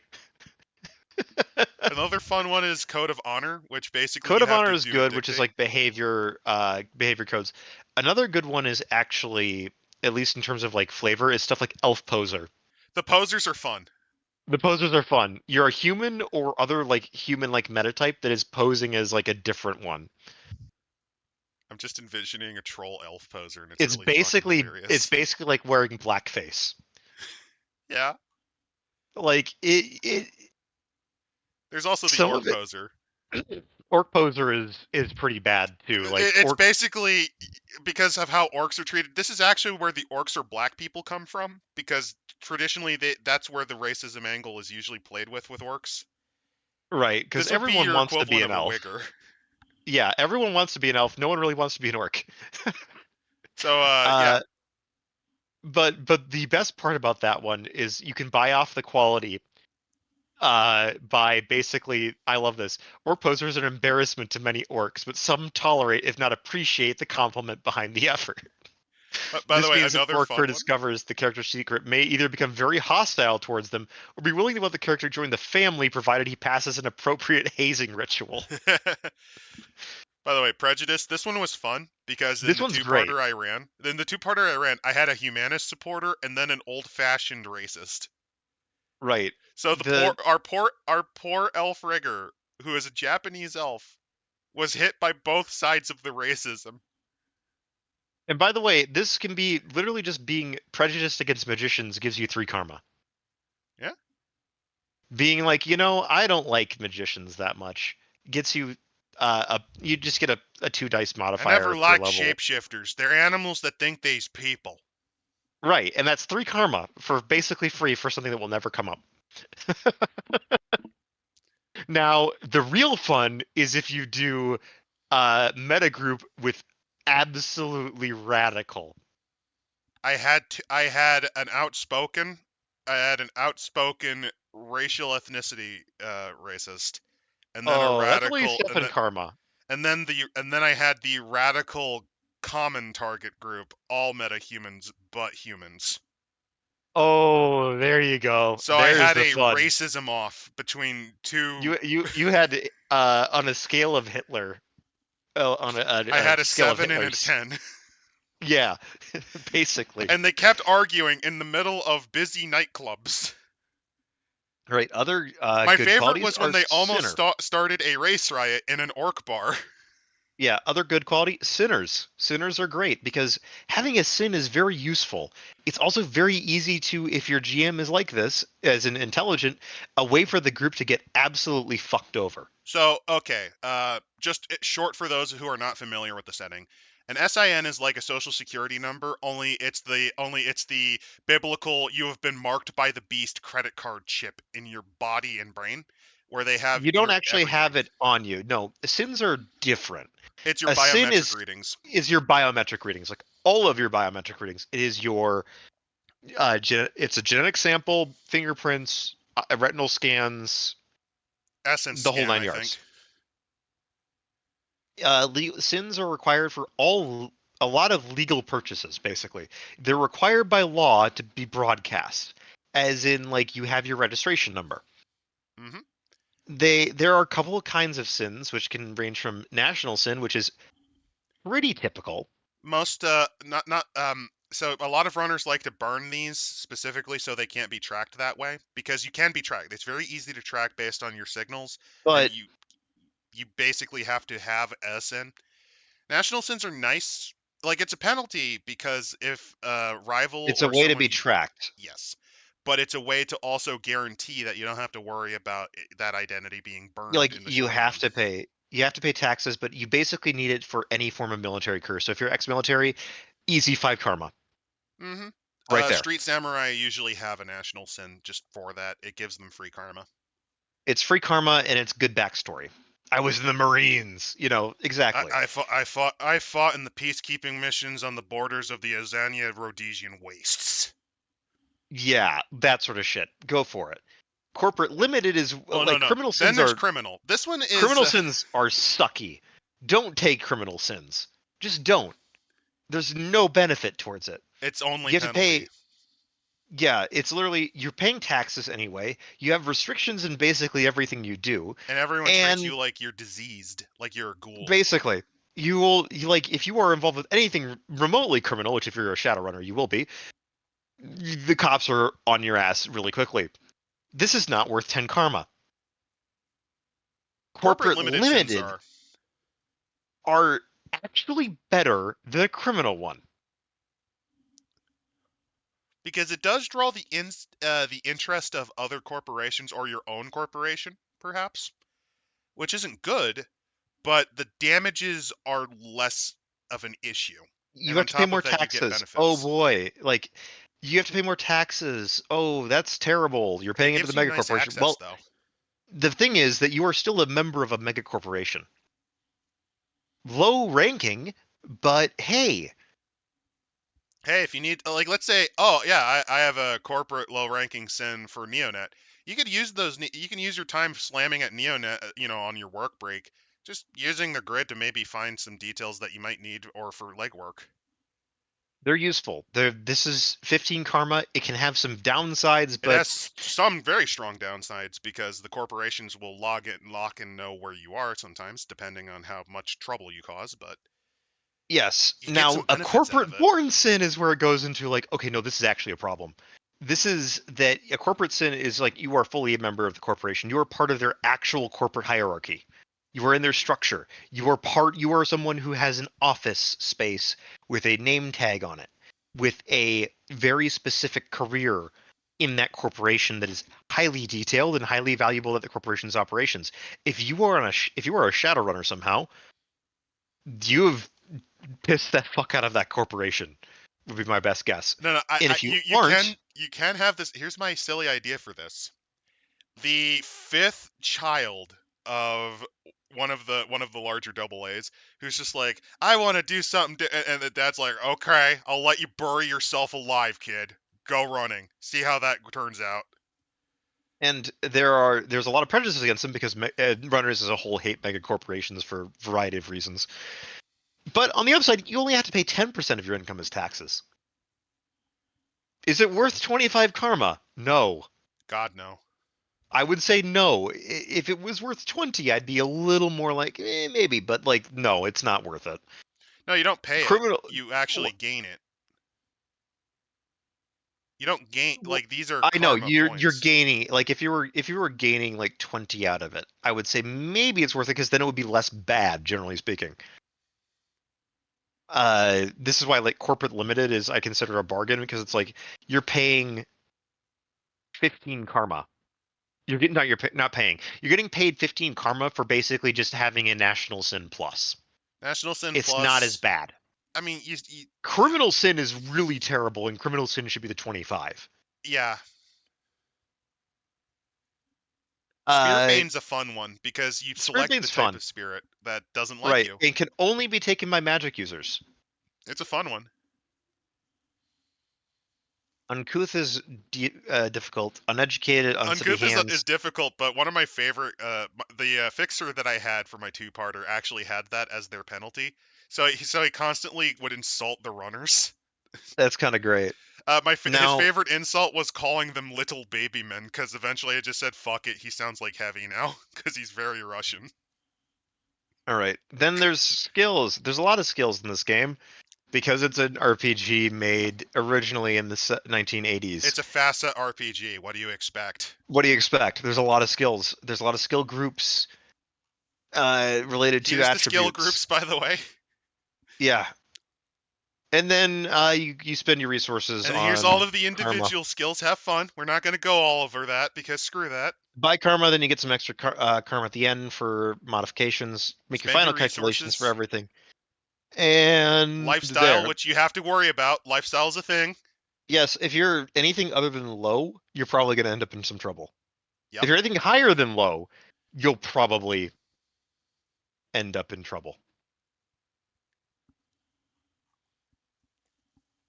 And then they show examples of how to buy gear, which I think is not a good point. I get why they're doing it, but I personally don't like this.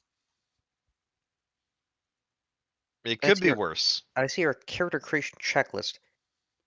And I think there's a bit of a problem when you just have all this stuff that you have to go and just all the Calculate calculations. all at the end. Yes. And they interject with the examples, which I fucking hate. Oh, it's painful. It's painful. Yeah, final my calculations. Have fun. Now, the one beauty of Shadowrun, and this is the thing that Priority Gen doesn't get, is when we get into Karma Generation. Because Karma Generation allows you to tweak all of these things much easier. There's like a flat karma cost to being a troll. There's a flat karma cost to being an orc, and arguably orcs are overpowered because they're too cheap of a meta type. As in, it costs you less for what you get than what you're getting out of it. Because if you're playing an orc, you're probably playing a street samurai, and the benefits you get out of being an orc are worth that karma. This is also why we say dwarves are terrible, because they're kind of in the same boat. I'm seeing things like with the karma advancement with the attribute. So depending on the Also, there is a starting point attribute, before we do. I want to shit on this because Squirrel Killer brings up an excellent point.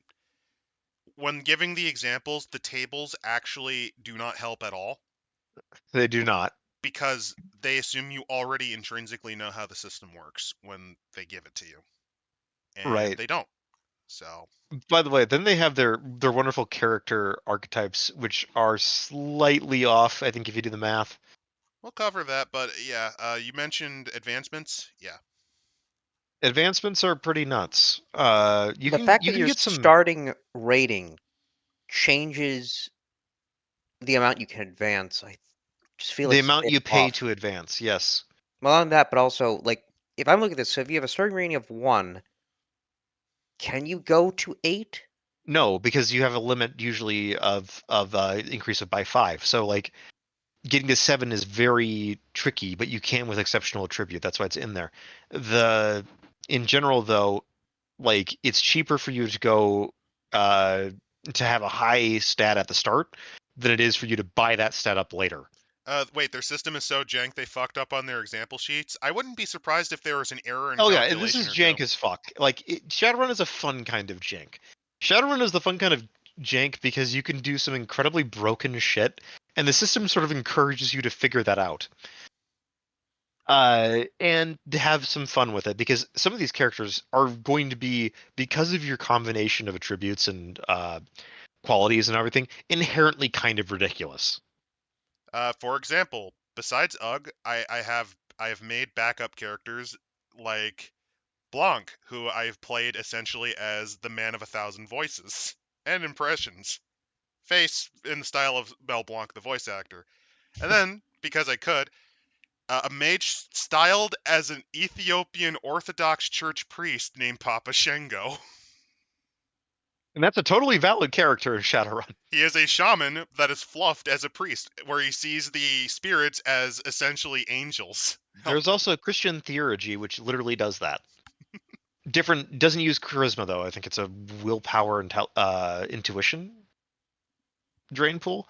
But point being, it's There's a there. lot of concepts that sound goofy, but you could totally nail it. Literally, I kick ass for the Lord is an entirely valid character archetype in Shadowrun. Because you got to remember, there are entire groups of, as I said before, priests in Central America whose entire purpose in their life is literally, we are going to bomb as technology. If you wanted to make if you wanted to make a crazy street samurai in the style of a knight who screams about jolly cooperation in Dea's Vault, you could. Yep, totally valid character concept. It's Shadowrun, but mind you, that goes into the pink mohawk versus black sunglasses. So there's 3 styles of play. There is Mirrored Shade, which is you're very much going into this as a heist game. Very much espionage, very much thriller, very much spying. Then there's the black black trench coat? No, the trench coat. Usually, the whole point of the trench coat is like the idea is I have my trench coat and my katana. That's a bit different. Because there's Pink espionage, mohawk. bloody, and then there's goofy. Yeah, this is why I said like black sunglasses usually is how I put it. Like there's not yeah, mirror. Mirror Shade is a variation of that where it's more spy thriller. Black sunglasses is the you're playing this Lisa, darker that's how and though I might grimmer. be remembering it wrong, though I might be mixing up mirror shades and something else that somebody called it. The point though is pink mohawk is basically like, you know, all the ridiculous fucking shit in Shadowrun. Or Like, all the we're just gonna ridiculous lean shit on you've that. seen in shows and movies. Like, remember Johnny Mnemonic with the dolphin? Right. Like that's pink mohawk. And pink mohawk is all about like, we are leaning on that one part of cyberpunk that was like, you know, the rule of cool. Like you've got that cool as a statistic. Like you're here to look good. And that's sort of the pink mohawk thing. Pink mohawk is, I have an orc with a minigun. And Pink we are Mohawk is a former retired hardcore cop who goes crazy and found a fireman's axe and has become Axe Cop. right. Axe Cop is actually a great example of a pink mohawk character. Where he growls out like one-liners like we're gonna murder the bad guys, and he's like holding like Mirrored Shades, but he's holding this fucking goofy fireman axe, and he's hanging out with Dinosaur Soldier, like which is this big buff dude with a fucking minigun with a dinosaur head. Right, which is a very valid character in Shadowrun. You can build that. There's rules for that. Then if we're going further on, we have to at least know talk how about the system works, which is a bit of a nightmare. Yeah, you do. Which is then when we get into the stuff about the system that nobody likes. Let's get into the combination of two things that make every GM start to just groan a little bit, which is the combat initiative sequence, which can get really fucking weird in 5th edition. By the 4th edition had a different system. By the way, here are all the examples they give you for archetypes. Yeah, I'm skipping like the details of skills because there's way too fucking many. I know. I'm just showing off like there's smugglers, sprawl gangers, bounty hunters. So I'm looking at the initiative, and I can already see what the problem is. Oh, initiative type. Yeah, there's different types of initiative. It's so sprawling, I have to open up the bookmarks to go down to combat. There are a grand total of 6 kinds of initiative in Shadowrun, 5th edition. 3 of which are only in the Matrix. Correct. 4 of which are only in the Matrix, technically. Correct.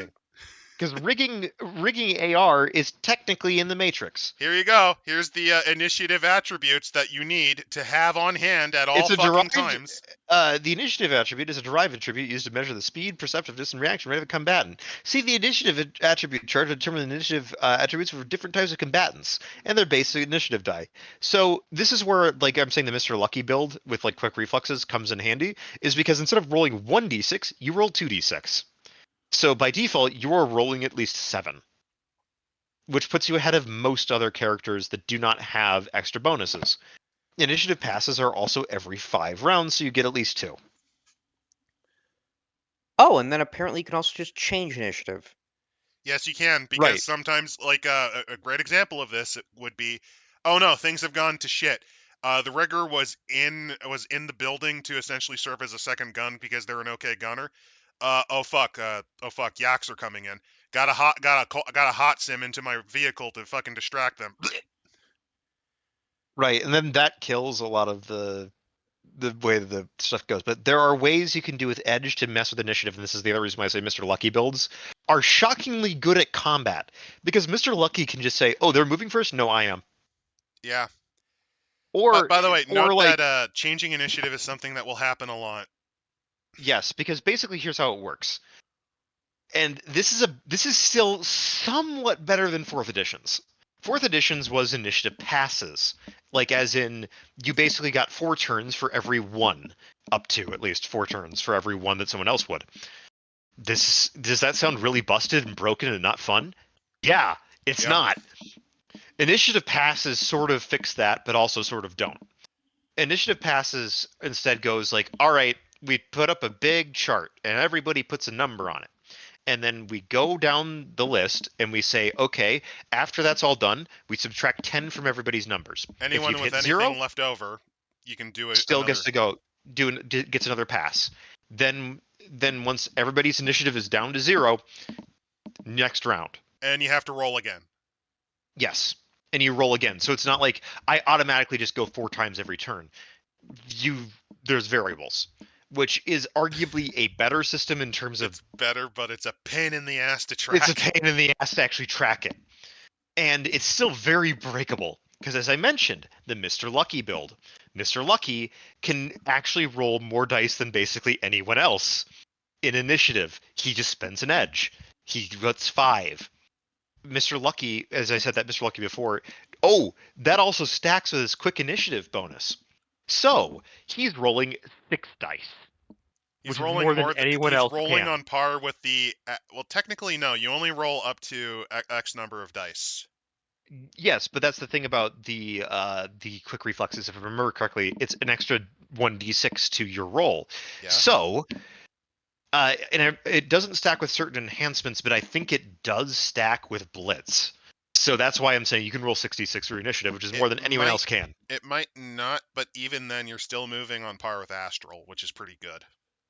You're moving incredibly fast, and this is literally the reason why the Mr. Lucky build is viable.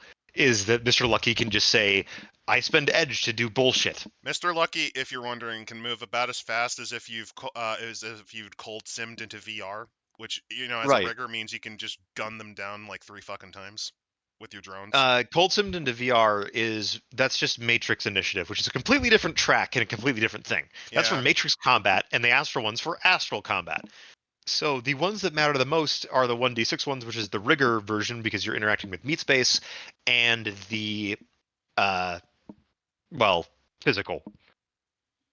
We're going to get into that really quickly because I think we can kind of finish off Shadowrun overall with talking about the other 2 aspects of the world, which is why Shadowrun is both a really great game and a really big pain in the ass. So most games work on a system of like maybe you have like 1, maybe 2 sort of place surfaces that people are thinking of, like layers. No. Or lanes is a good way to put it, right? A player is in either one lane or another.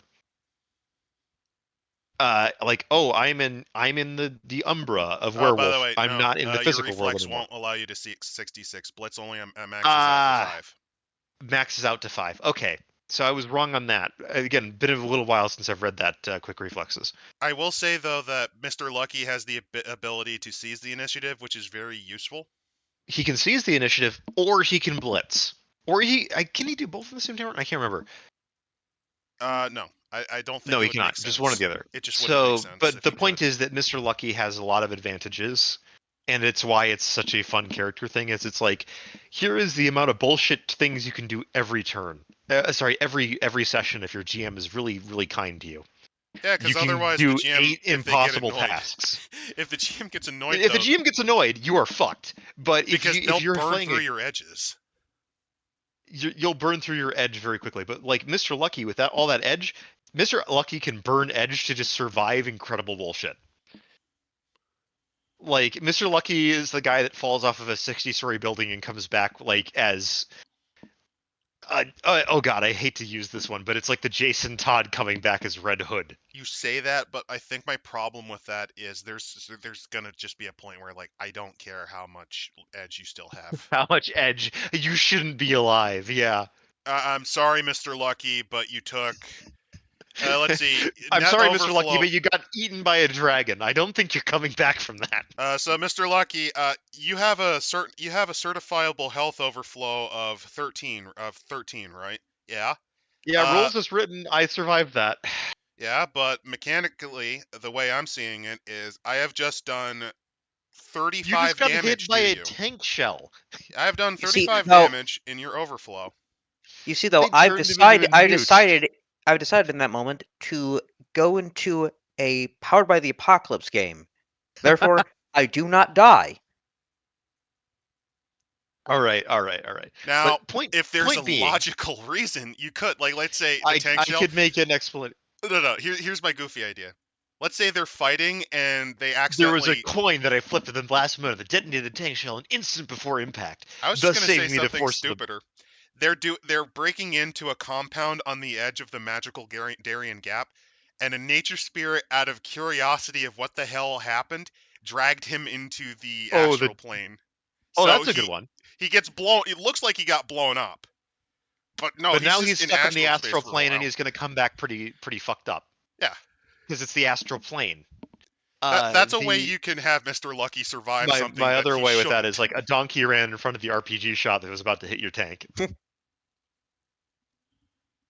Which happened in an actual firefight. Or he trips, the tank shell avoids him and slams into a walking living nearby wall. tree. He still nearly dies from the shrapnel, but still. Yeah.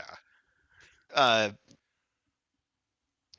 this is also why Mr. Lucky can be a lot of fun, because it's sort of like, all right, the party is really fucking up. You Magoo your way through combat. You Mr. Magoo your way through combat. You Mr. Bean, you can Mr. Bean your way through a situation, which is really fun. Because it's like, this shouldn't work, but it does, because you're spending edge to do it. But moving on then from the initiative soak, and it goes through there. Oh, There's no, it's also worse, maneuvers. because remember, timed items and initiative also are things. Oh yeah, that's where I need to talk about maneuvers. Yeah. So the initiative system already at the base of it seems simple enough, right? Okay, roll your dice, get to initiative, you go through your rounds, and then you restart again. Complicated, but not the worst. Now let's add in maneuvers. Maneuvers can do fantastic things for you, but they also cost initiative. So this means that for every character that wants to do cool, fun martial arts stuff has to get super high reflexes and super high initiative sinks, because otherwise they can't do their cool shit.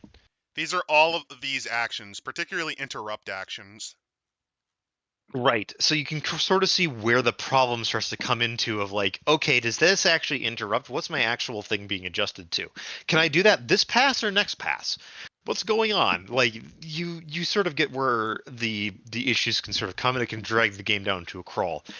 In game like ludic terms, it's like, oh, it's a quick firefight that takes less than 30 seconds. In game terms, that might last 2 hours. It really can, especially if you have someone who struggles to remember all the fucking modifiers. Right. That's sort of where this system kind of clunks down, and it's always clunked down with combat, because Shadowrun combat is about throwing d6s until something dies. Sometimes you, sometimes the other guy. They also deliberately nerfed the Troll Archer from 4th edition in this one, because they made sure that firing a bow is a simple action, which means you can't do it more than once in a round. No, I mean, no, actually, it should be because simple actions. I think you can do 2. So no, they made it complicated. They made it No, they complex. did. Oh, simple action, you get action phase, or you Load take and 2. fire The bow. only That was one can be it. literally. Yes, load and fire bow. So you can only do it once in an initiative round. They also did it with melee attacks to avoid Street Sammy bullshit. Yes. Because if you don't, if you have unless you do certain martial arts with certain maneuvers, if I remember correctly, that allow you to take more than one attack, but it costs you a lot of initiative. yeah, basically back earlier editions, this was one of the things that made Street Sammy's Yeah, disgusting. multiple may also attack multiple targets within melee range by adding a multiple attacks free action. So the multiple attacks free action means that you have to split your dice pool. This doesn't Yep. mean that you can. The one trick that usually this is how I run it, at least with how I interpret it, is that you can choose a multiple attack option on a single target, but you have to still split up your dice pools accordingly. And the way this works is you split your net hits on it. Right. Which what does that mean? Well, you're gonna have to scroll down 30 pages because that's how good this book God, is. yeah. Then let's go into different damage types, because there's a lot. Because this there's is a only 2 punchy major fucking damage game. types. No, because you're forgetting about fire damage, electrical damage, cold damage, all No. the elemental ones. No, there's Fatigue only 2 damage. types: physical and stun. Yes, but those are like the main damage types. So there's other damage types, which is elemental damage types. Oh, They're I special. forgot that. Jesus Christ. I've read this book back and forth to remember how to do Matrix stuff.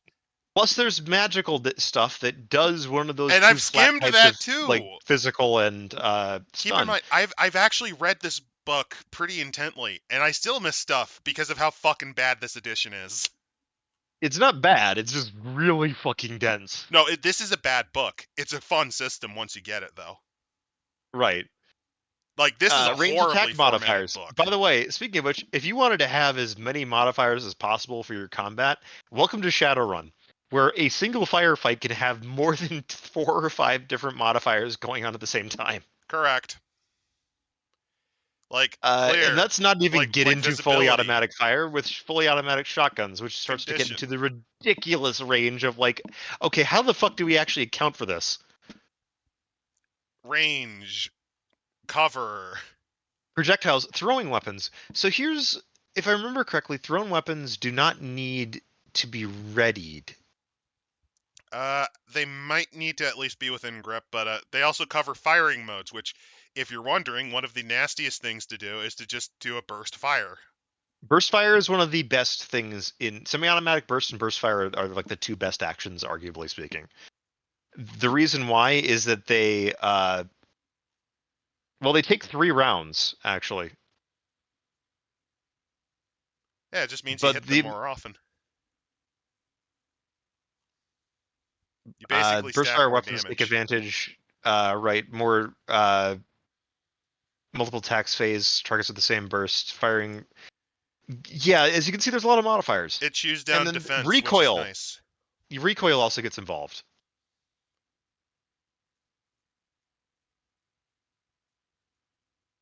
Shotguns as well. So fully automatic shotguns can get up to, let's see, -9 for that complex action in a round.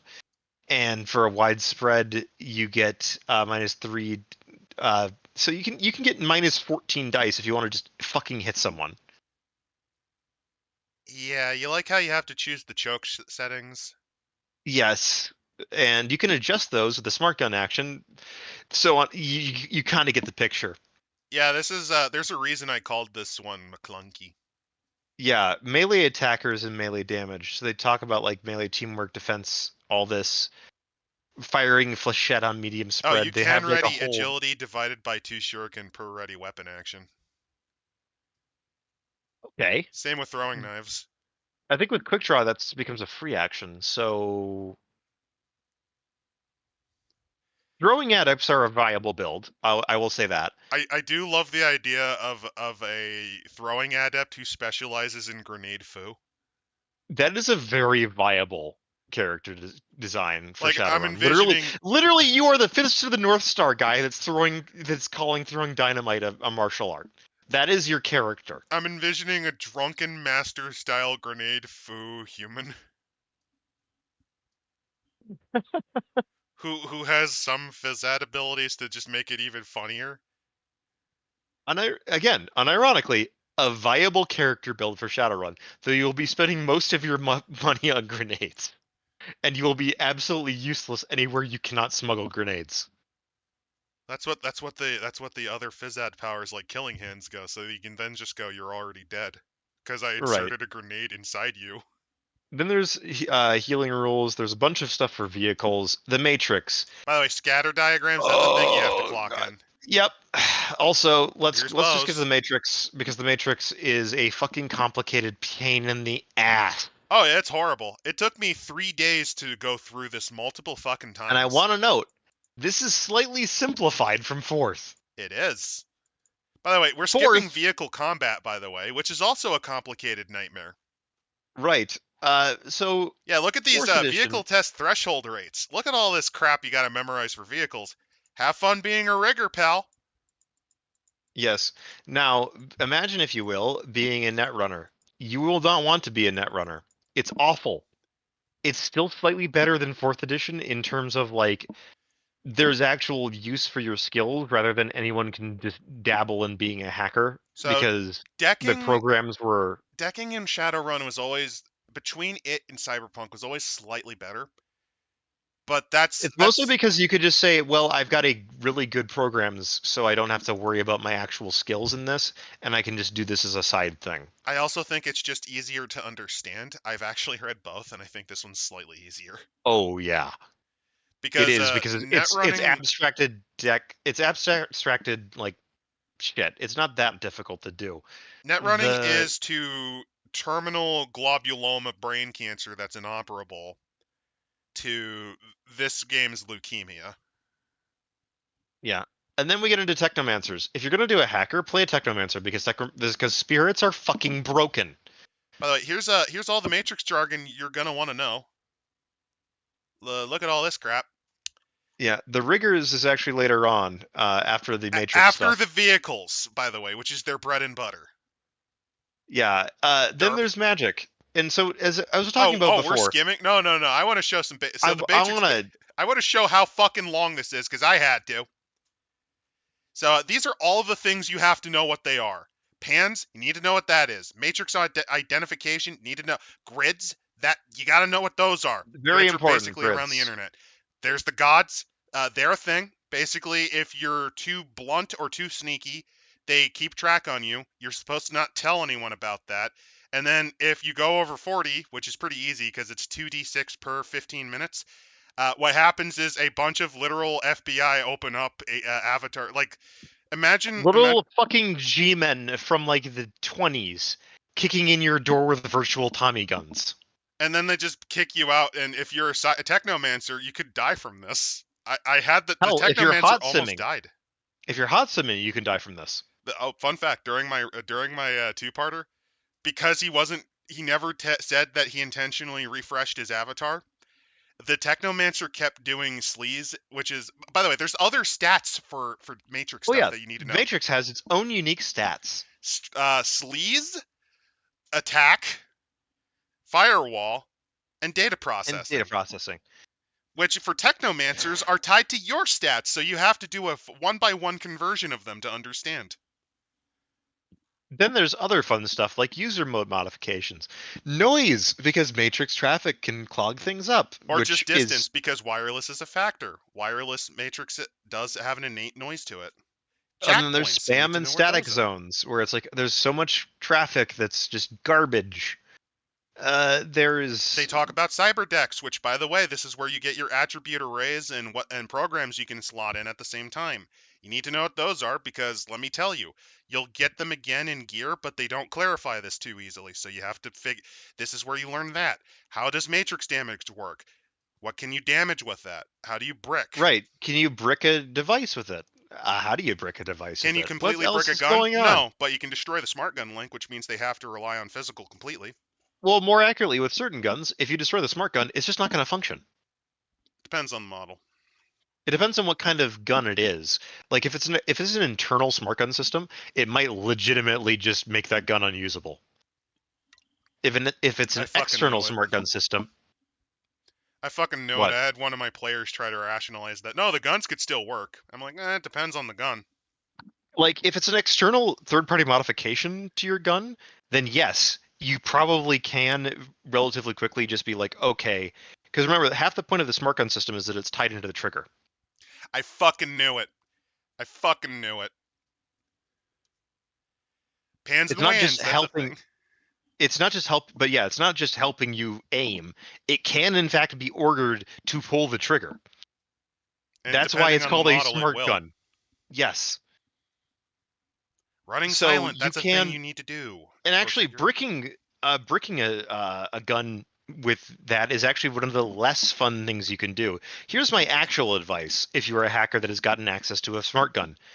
2 orders: drop magazine, turn on safety.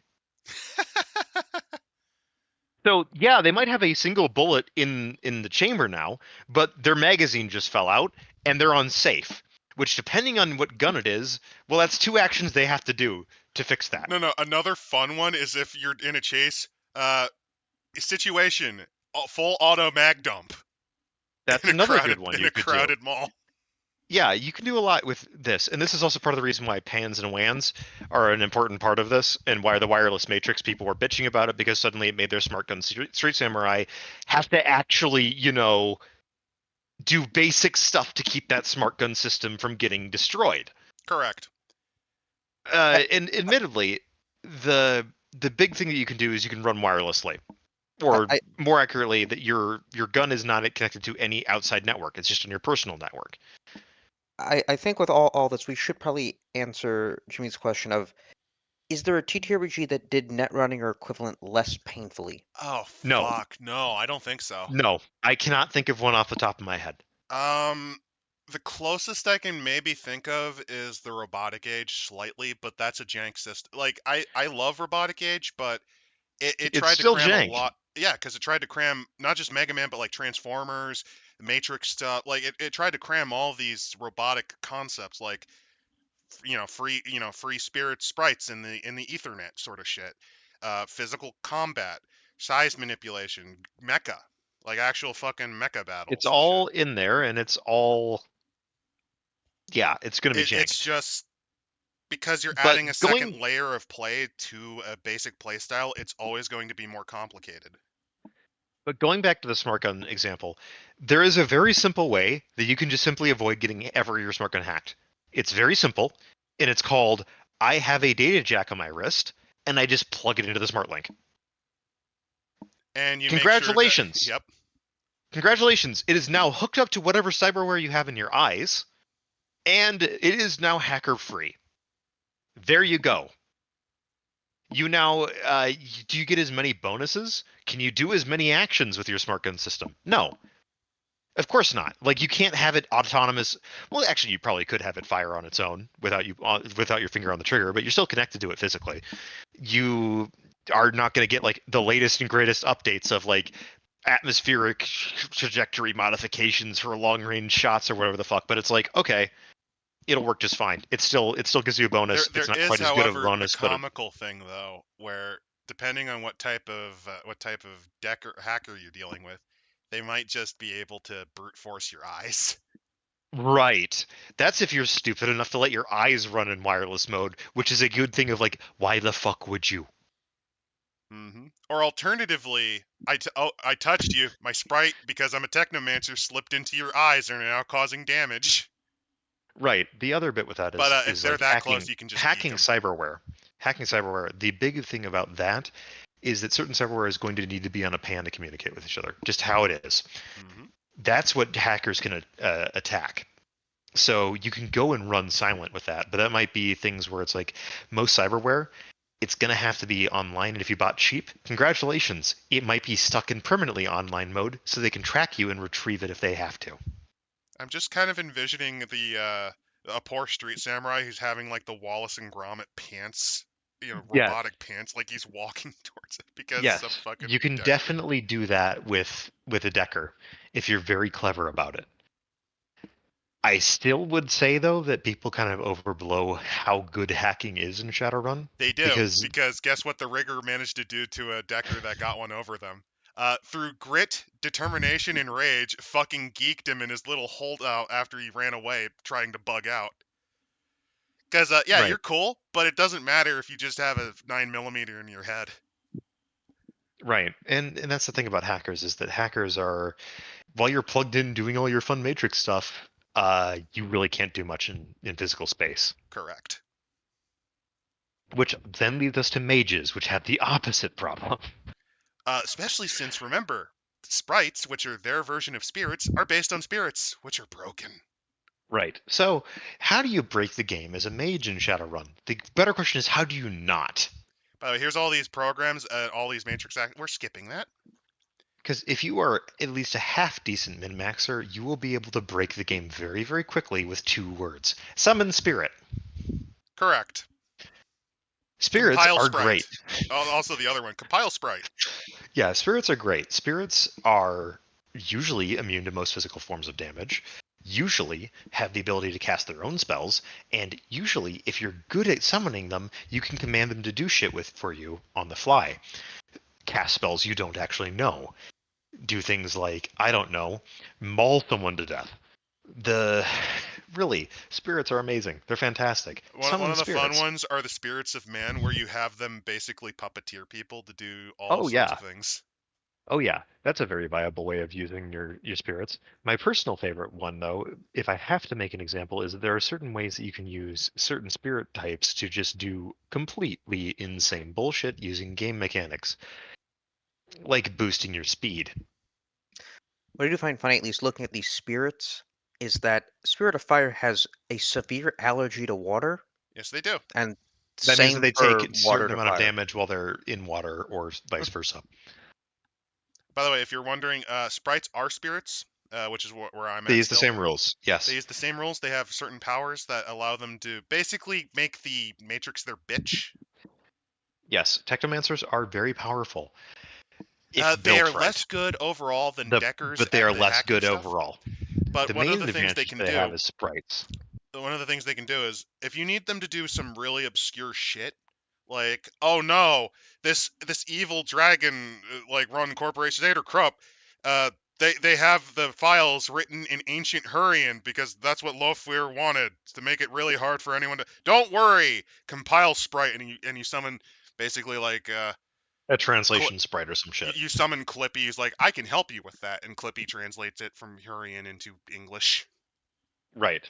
There's basically put, technomancers are more flexible, but they pay for that flexibility in terms of being easy to build and cheap to build. It's a Also, lot they are easy. very curious in the sense that corporations want them. Yes, because corporations are wondering why the hell are people suddenly able to tune into the matrix with their brain? And how can we make money off of it? Right. And how can we They're and how still can we make it? suboptimal. They're a bit better in fifth than they were in fourth, but they're still arguably suboptimal. Sorry, I just wanted to Now, very quickly. And then there's the after this dangers is of side Riggers. jobs. Ignore that. That's Riggers. Magic is the one after that, and we'll finish up with Magic, I guess. Because riggers, the big thing you need to know about them is they don't really have attack and sleaze. Their big thing is defense. Their main special, like, people when they talk about how, oh, haha, you can hack, you can if you're good, but the rigger will then want to destroy you. And because they have good data processing and firewall, they know someone attacked them. They have defensive protocols on their devices. Your brain could boil in your head if you try this. Yeah.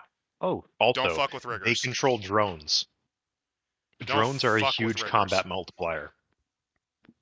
God, yeah, they are. It's why riggers can actually attack up to 4 times in a round sometimes. Yep. They're disgusting. You set a couple of drones on autonomous. Like, sure, they're unlikely to hit, but just put a drone on suppressing fire. Yep. Now we can get into magic, which is the other bread and butter and the third layer that you have to track, which is why Shadowrun All is a right, let's go complex into the nightmare. third layer. So here's the problem with this. So we talked about the matrix layer, basically, of like, oh, the electronic world and the matrix and all that sort of stuff. And that sounds kind of complicated. It Now, is. imagine, if you will, that you took that and you slapped Werewolf the Apocalypse on it. That's the astral realm. Correct. Mages, depending on the type of mage you are, mages can astrally project and then cast spells in the physical world from the astral plane. This is incredibly powerful and incredibly broken in some ways, because a mage that's in astral space, how do I put this? A mage in astral space can, in fact, just fly. They can go almost anywhere. The downside is that their physical body is vulnerable at that time, but if you're smart about it, there's ways around it. You're This is also a also beacon why, to spirits, which not all spirits are kind, and quite a few of them are not. yeah. Now, being in the astral plane, there are certain things that can hurt you and certain things that can help you, but this is also one of the few ways that you can directly combat spirits is with mages. So having a mage in the party isn't very important, because even a low-level spirit summoned by a wage mage can ruin the day of a street samurai who can't actually fucking hit the thing because it's in astral space attacking his brain. On top of that, if you're really unlucky and you decided to dump some of the abilities that allow you for perception rolls, you're not even going to notice it as it does this to you. Right. Because This is where spirits mages... are hard to notice. Yes. This is also Well, why, as I depending said, on the mages are power. broken. Because mages can then summon spirits. They can summon multiple spirits. They can have spirits bound to them to do contracted abilities of very complex ways. So, high-level spell casting. Why take the drain yourself when you can use a spirit for it?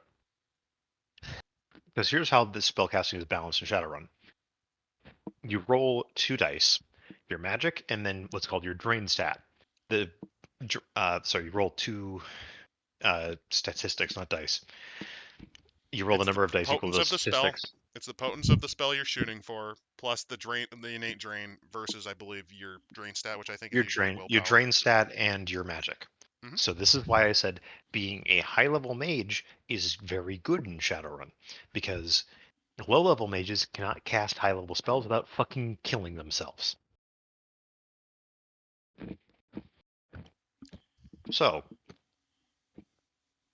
having a high level of that means that you can cast more impressive spells and more useful spells more regularly without failing and without boiling your brain out your nose.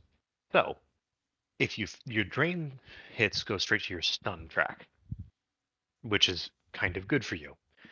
Also kind of bad, but better than going directly to physical. Because stun, worst comes to worst, you get knocked out. Stun can turn to physical, but it takes effort. Right. As for the traditions, there's two types of mages you can run into. There's the Hermetics, which basically try to make the world ordered They're around run them. on logic as a stat. This is actually how you can get to busting the game with cyberware, because there is a cyberware attachment that increases your logic processing. So you can have a high magic character with a high int that then has a logic processor installed. They lose a little bit of magical potency, but they gain a lot in drain. So they can cast higher level spells easier than you'd think. Yeah, I mean, your magic will only go as high as 5, but 5 is quite powerful. Until you initiate, at which point you can hit 6 again. It's a lot of karma to do it, but hey, you are now a better mage than someone who doesn't do that. And as for shamans, their way is thinking and feeling around the world, basically working with it. Spirits. Shamans are about the spirits. There's other traditions in other books, which include things like Celtic mythology, weird elf bullshit, chaos magic, which is literally I just fucking do shit and it happens. Satanism. Yeah, that's a thing. There's a few other fun ones. Like, as I mentioned, Christian theurgy. There are possession traditions, which instead of having you summon spirits outside of you, you summon spirits to inhabit you. There's like voodoo and the Kabbalah traditions, which are weird and can do some really bullshit things with phys ads. Well, mystical adepts, because let's go into this. Shadowrun 5th edition does a kind of a thing a bit different from 4th, in that there's 5 types of mages, arguably. Might want to also move your mic a little closer because you've been getting kind of quiet. Yeah, sorry, I'm talking a little more quietly. The 5 types of mages, I would argue, are your alchemist, which is a just focused on enchantment, which is a thing in 5th edition more than it was in 4th. Your aspected magician, which is a magician that can only do one type of magic. Cheaper to build, less versatile. And if you choose anything but a spirit summoner, you are a fucking moron. Yeah. There is your full magicians, who are the most expensive type to build because they can do literally fucking everything aside from physad stuff. Then you've got your mystic adepts, who can do the spellcasting like a magician and the not spellcasting like a physad, but they have to split their pools, which means that they're not quite as good at either. They have to generally choose which side they lean more towards. And yeah, these are all the types of mages out there, so you got to figure out what you want to go for, which yeah, it makes it, I think, more, in a way, almost as complicated, if not slightly more so, than Matrix. Oh, it is, because not only that, but then you got to remember your traditions all have different spirits, all have different favorite spells, favorite mentors as well. Because there's mentor spirits that certain traditions prefer, which can then affect your spellcasting in various ways. Then phys have various paths, which can discount costs, which can allow you to create some very, very, very broken characters right out of the gate in character creation, as long as they have anywhere where there's magical access. And That's let's also cover, there's also rituals, which that's something you have to do. Well, not have to, but you can do. Ritual magic is broken. There's no two ways around it. Ritual magic is how you punish a player that's stupid enough to cross an organized crime group with access to any magician whatsoever. This is also why blood magic is important, because it allows them to zone in on you instantly. Well, no. Blood magic allows them to cast higher level spells by sacrificing somebody or sacrificing their own health. I could have swore they could use your blood to basically detect where Any you are. magician can do that. Yeah. That's why it's so dangerous. Any magician can do that. It doesn't matter That's what why kind if of you get magician you fucked are. up on a run, you probably want to try to minimize how much blood you bleed on the ground. Right. Because as long as that shit's relatively fresh. Well, I've got your hair. I got a hair sample from you last week. You're fucked. Because virtual magician magic allows you to gather multiple spellcasters together to pool their resource to create higher level spells with drain distributed between all of them. And they can also then include spirits on that. So if you want to just nuke someone from existence, this is how you do it. It's ritual magic. It's fucking busted. By intention, I might add. As much as I rail about magic being broken to some degree in every edition, ritual magic is one of the points where I'm like, okay, that's fine, because to pull off ritual magic, you need to have multiple spellcasters, either in your group or your spellcaster knows others that they're willing to bring into less than savory things. And on top So of that, you need to spend quite a bit of your energy doing this, and it can botch. yes, if you botch a ritual spellcast, oh boy. Because it can happen. It can happen. You can glitch that roll, and if you do, God help you.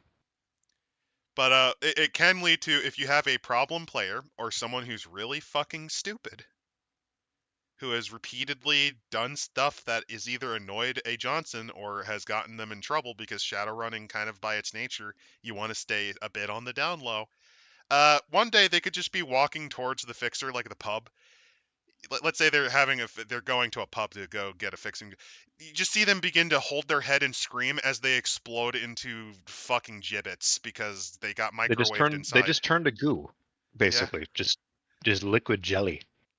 Or they pull out their pistol and they put it under their chin and they pull the trigger like 5 times. Ritual magic is scary shit.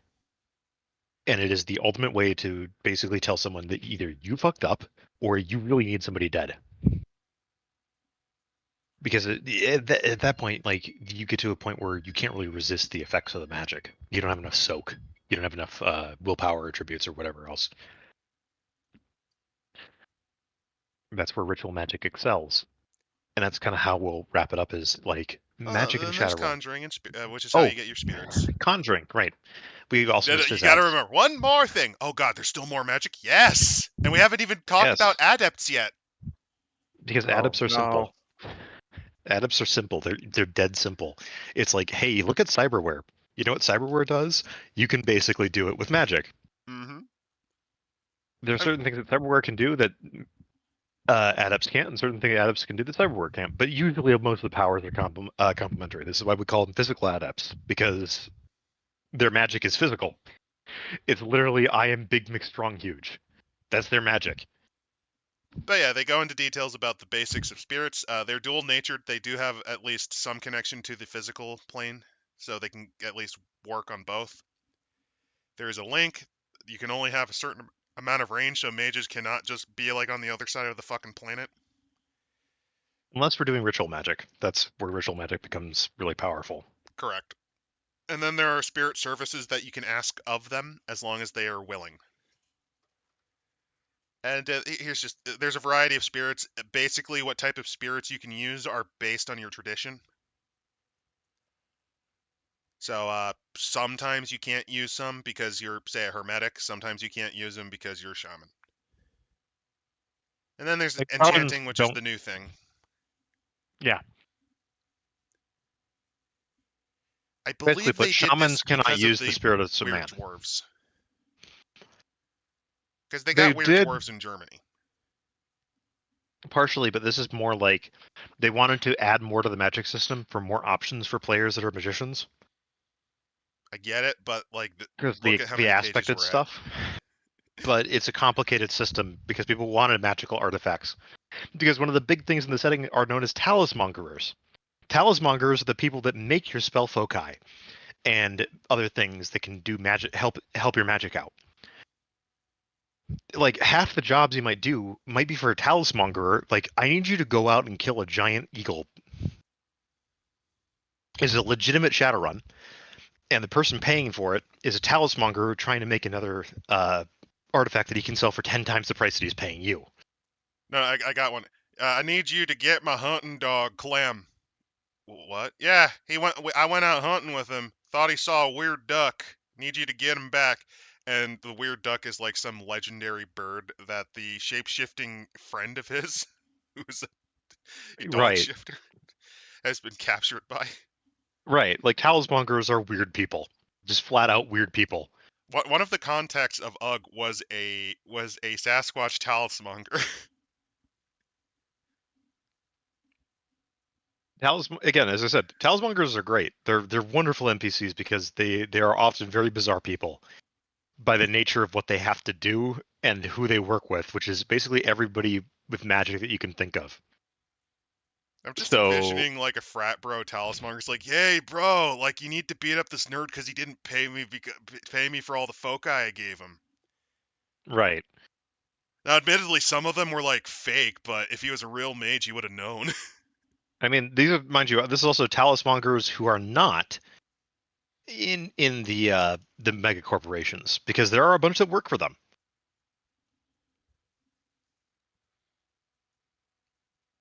Which is where we get into other aspects, and that's sort of wrapping up because, as I said before, Yeah, because adepts are very simple. Basically, you have the amount of powers that you can work with. You have power points, and then the weird kung fu abilities you get. You spend, cost those points, which you yeah, get from how much magic you have, so on and so forth. and some are better than Again, others. it's cheaper than cyberware. Yes and no. It's harder to improve, but it's cheaper than cyberware. Correct. This is what UG was, and one of the things I gave him was wall running, which allows you Yes, to wall run running walls. is, as I said, there are certain things that phys ads can do that cyberware you need a lot more to replicate, and vice versa. Like, phys ads, generally speaking, can't like metal detect through a wall. They could punch through the wall. They probably can't metal detect through it. Another fun one is killing hands. Killing hands is insane, especially if you're a troll. Because killing hands is basically, at that point, most of your damage, if you're not physically augmented with your hands, is stun damage. Unless you have like natural weapons like horns for a troll or whatever else, it's all stun damage. If you are a physical adept, you can be the weakest bitch possible, but you can punch with a force that can kill someone. There's also Mystic Armor, which just gives you straight up extra armor. Extra armor, which stacks with what you're wearing no matter what, and And it doesn't encumber you. stacks on astral damage too. So you can tank spirits somewhat. No, the thing with No, it also protects the against armor. damage you take in astral combat. It does, but what I'm more talking about with Mystic Armor is that it's like 1 point of armor cumulative with all other armor without any encumbrance. There's also So spell again, resistance. spell resistance is another thing that Phys can get. They Rapid healing, have obviously. there's a lot, yeah, rapid healing, pain resistance, spell resistance, traceless walk, voice control.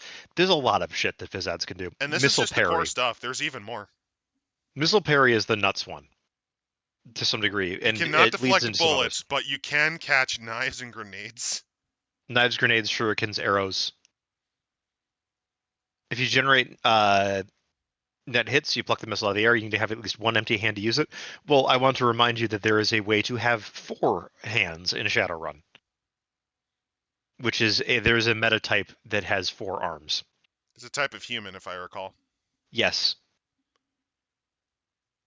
And then there's the astral world, which includes some details about that. We're just going to very quickly.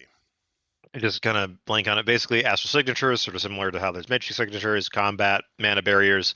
Basically, you can't walk everywhere because mana barriers are a thing. There's also areas which are like, Hell. you can't actually go here in the spirit realm because they're negative background, which hurts a lot. And then there's initiation. Initiation is for meta magic. Meta magic is really powerful and makes magic even better. There's also foci, which they exist. They're very useful. Talsmongers make those. Mentor As I said spirits. before. Basically, you as a shaman, you will likely have a spirit mentor. Mentor spirits are great. Mentor spirits are, I spend a little bit of karma to get a bonus in something, and my disadvantage is often something I can mitigate through what I've got. A great example of this, I would argue, is Shark. Shark, if you are playing an unarmed warrior, is fucking amazing. Yeah, because you might go berserk. Every time it happens, make a simple charisma and willpower test. You go berserk for 3 turns minus 1 turn per hit. So 3 or more hits averts the berserk rage entirely. And if you run out of targets before your time's up, you keep attacking the bodies. See, You that's get okay. free. Now, here's the thing, though. If you're an adept, you get killing hands for free. Stack that on top of your other meta magic, on top of your other powers. You just get that free. You got your killing hands. And that's the other thing. That saves you half a power point. This is where mentor spirits get really fucking good. Is that if you know what you're building ahead of time, you can get a lot of extra free good stuff. Another fun one. Let's say you want to make a Phys adept who is also the party face. Raven's pretty good because traceless walk and voice control, which allows you for more impersonation abilities. Makes it harder for you to pin down. You can kind of serve as a bootleg with the right build as a Phys ad. You can also serve as a bootleg infiltrator as well. Right. One of the actually good ones, too, that people kind of underestimate is not necessarily Raven, but what was the one? Mountain. Yep, Mountain's a pretty good one. 2 dice for counterspelling tests and anchored rituals. If you're a Mystic Adept, you get all of those 3. On top of that, yeah, you also get the solid. Mystic Armor for free. Yeah. Pretty solid. Pretty good. Bear is a fun one, too. However, you have to better stick for with magicians. a plan.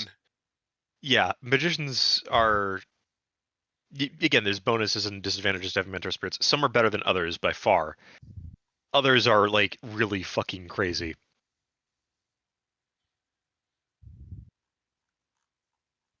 There's more in like the side spot books, but it's also a great way for roleplay with your GM of, remember, mentors are archetypes in the Jungian sense. They can come in the form of a lot of different shit while you're on the astral plane. So you can fluff them as basically whatever the fuck you want. How one mystic tradition sees Raven is going to be very different than how another one does. That sort of wraps it up, and that's sort of Shadowrun in, what is this, 3 hours? Oh, it's not. No, we've only Little been bit less going than 3 for hours. 2.5. That's pretty good. Yeah, that's pretty good. Oh yeah, and again, initiation. Technomancers have something similar where they submerge. Yes. Same concept. So go deeper into the Matrix. The initiation rituals are basically the way that you get beyond 6 magic. And it's for adepts basically necessary to keep pace with cyberware upgrades and all that. This is where adepts kind of get a little less good, is that they have a bunch of upfront power, but getting them beyond that is where it gets really tricky. Because Yep. initiation is hard as balls.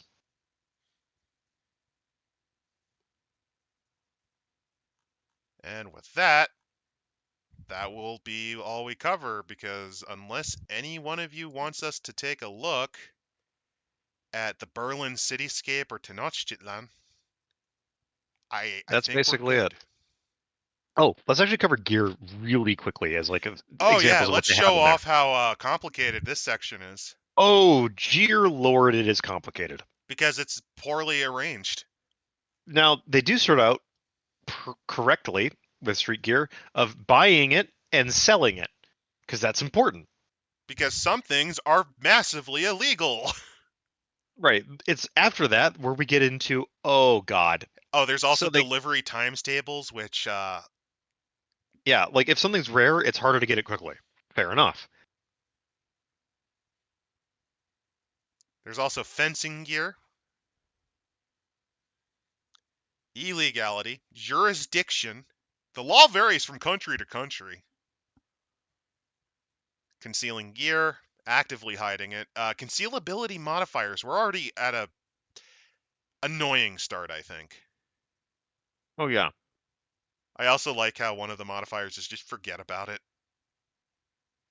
Like a human corpse. You're not hiding that. You're not carrying a human corpse on your body without people noticing it. Machine gun, rocket launcher, missile launcher, staff, claymore, human body, basically big stuff. I think you could hide a claymore if you put it in a backpack.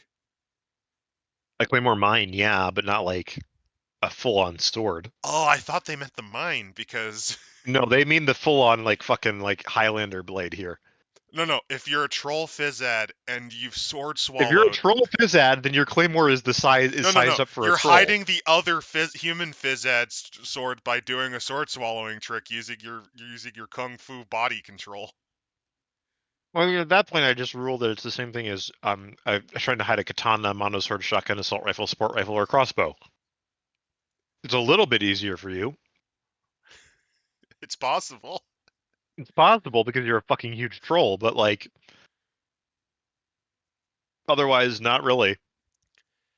Also, wireless functionality is a big thing. Yep, this is one of the things about 5th edition that's kind of stupid.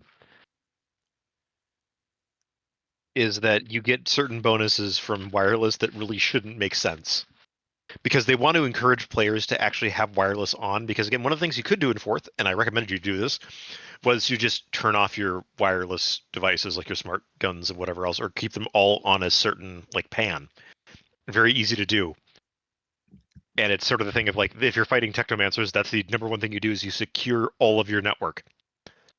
I kind of like this one. Sensor tags are a convenient way of monitoring for bone. You can hack their bones. Yes, Oh god, what the fuck? exactly. No, I'm glad I missed that. This is where 5th edition goes from like, okay, I get it, to like, okay, now this is getting really stupid. I can hack your bone. I can hack your bones. Oh, throwing knives that are wireless so they can be linked to a smart link system What? that will inform and adjust for wind and other atmospheric conditions after your next throws. I had a smug snake son of a bitch hack their guns, and even I thought, yeah, like, why would It you won't put a stop fucking you thing from on a knife? throwing your knives, but you could make it so that your knives are networked in so that you get a better idea of how to throw them if you've got a smart link system. I guess Oh, I that's an idea. hate That's this. kind of cool, That's but so it's not. stupid. It's kind of stupid. It's cool. It's a neat thing. I don't think it needs to be a mechanical thing, though. I'm going to hack Ugg's milk carton to make the milk curdle. That's like the same energy. Like, I'm gonna hack your fucking milk jug to make it Right. curdle. What the fuck? Now, the really God, I crazy missed stuff. that one when I first read this. The really crazy stuff is like concealable holster. Wireless sensors and smart fabric coated in weave allow the holster to alter color and texture in real time, adding to concealability. You can hack their holster. You can detect that they have a holster active. I cannot wait for someone to hack someone's hoodie so they can just cover it in dicks. Airburst Link is kind of an iffy one because I would argue that there is a way to use a wireless wired like an airburst link that isn't wired. It's called having a fucking setting on the grenade, I'm going to hack your grenades. or like the grenade gets pre-programmed This is before like fired. those horrible Kickstarters that were made like during the late 2010s where it's like the brand new way of doing things in life. Here you go. It's the cereal bowl with Wi-Fi connectivity, an IoT device for the modern age. It's like a Said there fucking are, cereal bowl or like some fucking I know. shoes. For some of these wireless ones, it makes sense where it's like, oh, folding up or deploying the bipod is a free action because it's linked to a smart link system. Okay, fair enough. That one's fine. The bone one though is Uh, so funny. a hidden arm slide, same thing. It's wireless. It's linked to your network. You can activate it without being with like a command, like a voice command or whatever else. So it's faster. I'm just envisioning a wet work mission where you have to kill like this. This is a low-functioning stupid one, government though. stooge. No. Here's my idea: low functioning government stooge, and the hacker goes, "Wait, are you fucking kidding me?" And then just he hacks his artificial fucking pancreas and kills him with insulin overdose. I hacked your diabetes medicine. All right. Are you ready for the stupid, though? The club. Wireless for a laser sight provides a +1 dice pool bonus on attack tests. Bullshit. I do not know why that would be wireless at all. I can understand a site, like, a site that maybe has a camera that can assist. Yeah, a wireless silencer suppressor features a Rating 2 microphone with Rating 2 select sound filter and simple software that alerts you via AR if your silencer detects the sound of someone nearby, reacting to the sound of the silenced weapon. I hack your silencer so that it makes it sound like sharts when you fire. As I said, smart gun system, though. Smart gun systems are pretty great. Oh my god. If you're using a smart link, I can hack your halberd. I can hack your halberd. yep, Oh god. memory metal or whatever the fuck. Your sword, it's made out of ferrofluid that's designed to stay forever sharp. I just made it look like a curly Q. It now looks like a giant penis. It now looks like a giant crinkle cut French fry. I do like the survival wireless one though. For the survival knife, which is that the knife has an ARO of local maps. Your GPS positioning can be used to make comm calls. I mean, that at least makes sense. Yeah. I don't hate that one. Like, you're like, oh, I need to, like for camping, that could be all very useful. Oh no. A drugged out a Nova Coke addled bear shifter has fucking rampaged through the camping site. Mm-hmm. He has eaten all of he has eaten all of the sandwiches, and he is now currently rolling around on the floor, destroying my tent. Help me, random park ranger that is probably a corrupt Lone Star contract. And then you just get like a goggle-eyed sheriff going, "All right, okay, let me shoot this bear."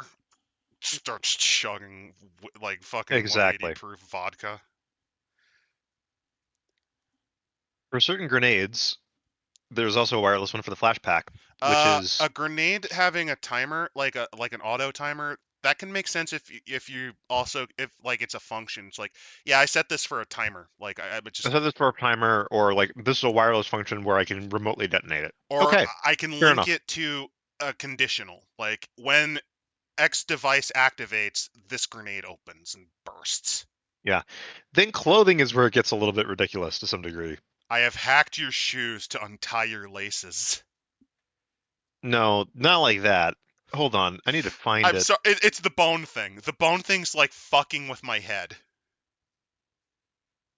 It, like hacking into the bones. That's the thing that's like, oh god. Yeah, like again, I can hack there's your your bones. bones. I can I can give you I can literally hack bone hurting I juice can into give you you. osteoporosis. Oof, ouch, my bones. Gas mask. This is the one that's kind of stupid. Wireless. The gas mask analyzes and gives you information about the surrounding air that you're not breathing. I mean, I see why it could be useful, but it's like, why is that a wireless bonus? It should just be like you have an internal sensor array. Like that sounds like something that a general comm link that you plug something into and it could do that. You could hack their bones to disable the production of new red blood cells. You could. You could. You could give them leukemia. I have given you I have hacked your bones to give you leukemia. Yeah. You know, now I could believe it if it was a technomancer. In fairness, I think a technomancer could get away with it. Certain things though, it's like, okay, I understand why this one's wireless only, which is the reaction enhancer's compatibility with wired reflexes. Yeah, that makes Because sense. otherwise that would be so fucking broken.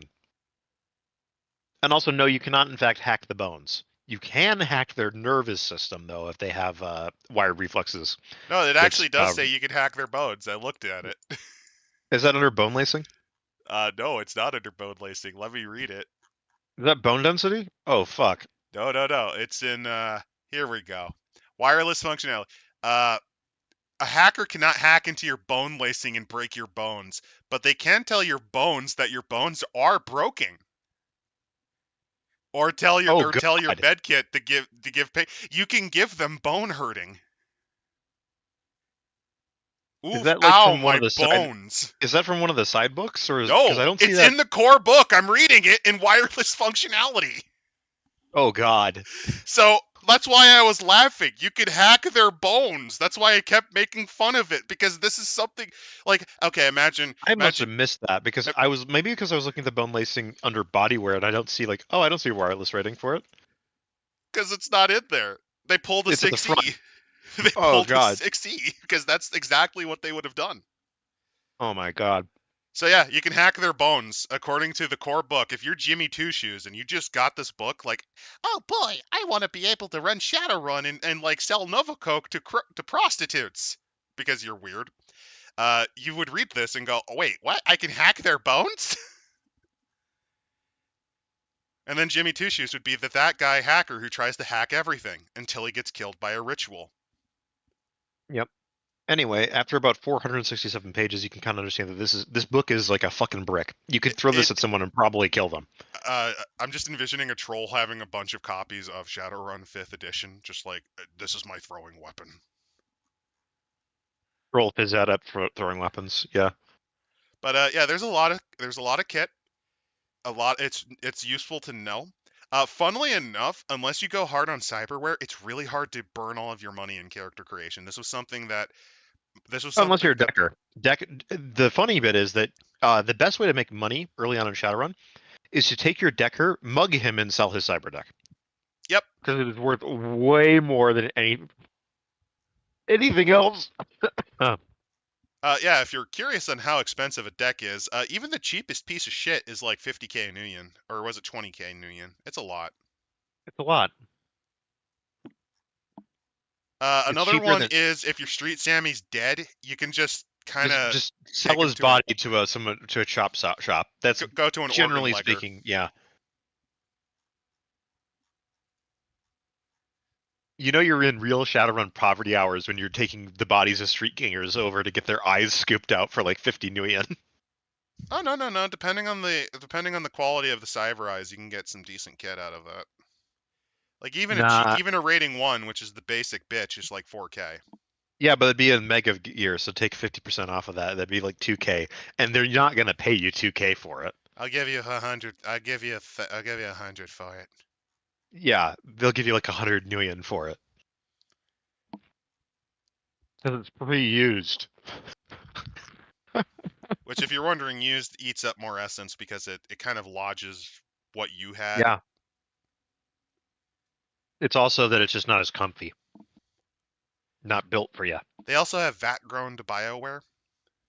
Oh yeah, depending on the China BioWare, by the way, you can in fact have that extracted from somebody else and sold. So do you want a new liver that was in someone else's body?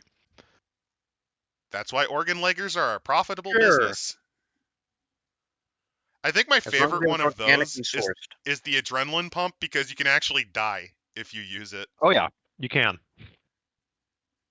It's not used, it's pre-owned. Big Bob's Cars. By the way, here's all the cars. The vehicles look goofy. Yeah, vehicle design has never been a strong point of Shadowrun, arguably. Like, it really hasn't. Cyberpunk Which, in general has a weird thing about vehicle design. because they try to be futuristic, but it looks like something that you'd see Tesla make, and then it would catch on fire like 3 days later, and then you'd see it in the hands of like terrorists.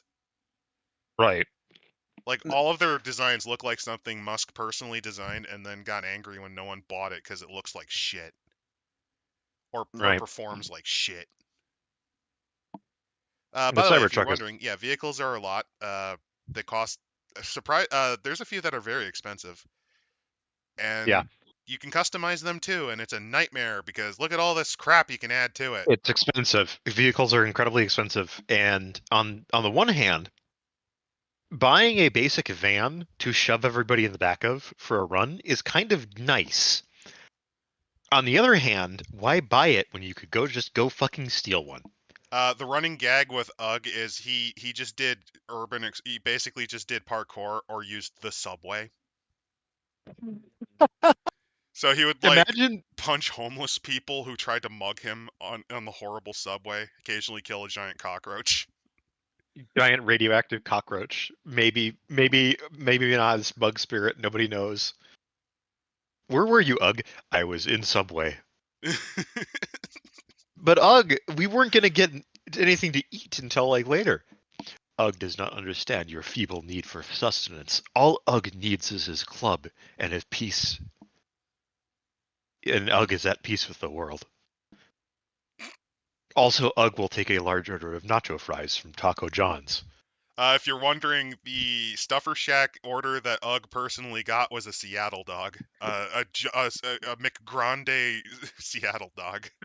Grande Seattle dog. All right. What is a Seattle dog? It's a real thing. I believe it has cream cheese and onions in it. Oh God. Oh, I Cream could be wrong. cheese. Ugh. I could that be wrong, but since the book is over, let me look it up. Because this is a real thing. Seattle is known for Oh, all sorts of terrible dishes. another example of a double A. Starbucks. oh. Yeah, you could do Starbucks as a double A. Honestly, making Starbucks a corporation you're doing a shadow run for sounds hilarious. They're going to pay you in frappuccinos. So let me look up Seattle dog. It's a real thing. It's not very good. Seattle style hot dog, locally referred to as a Seattle dog, is a hot dog served on a bun slathered with cream cheese. Oh. Ugh. They were invented in 1989. Okay, so cocaine was involved with The this. meat That is explains a typically lot. grilled and the hoagie roller bun is usually toasted. The use of cream cheese defines the Seattle style dog. Sellers sometimes make pistol grip sauce dispensers to add the thick cream cheese. Other toppings include Oh. jalapenos and other peppers, sauerkraut, or grilled cabbage, and then scallions.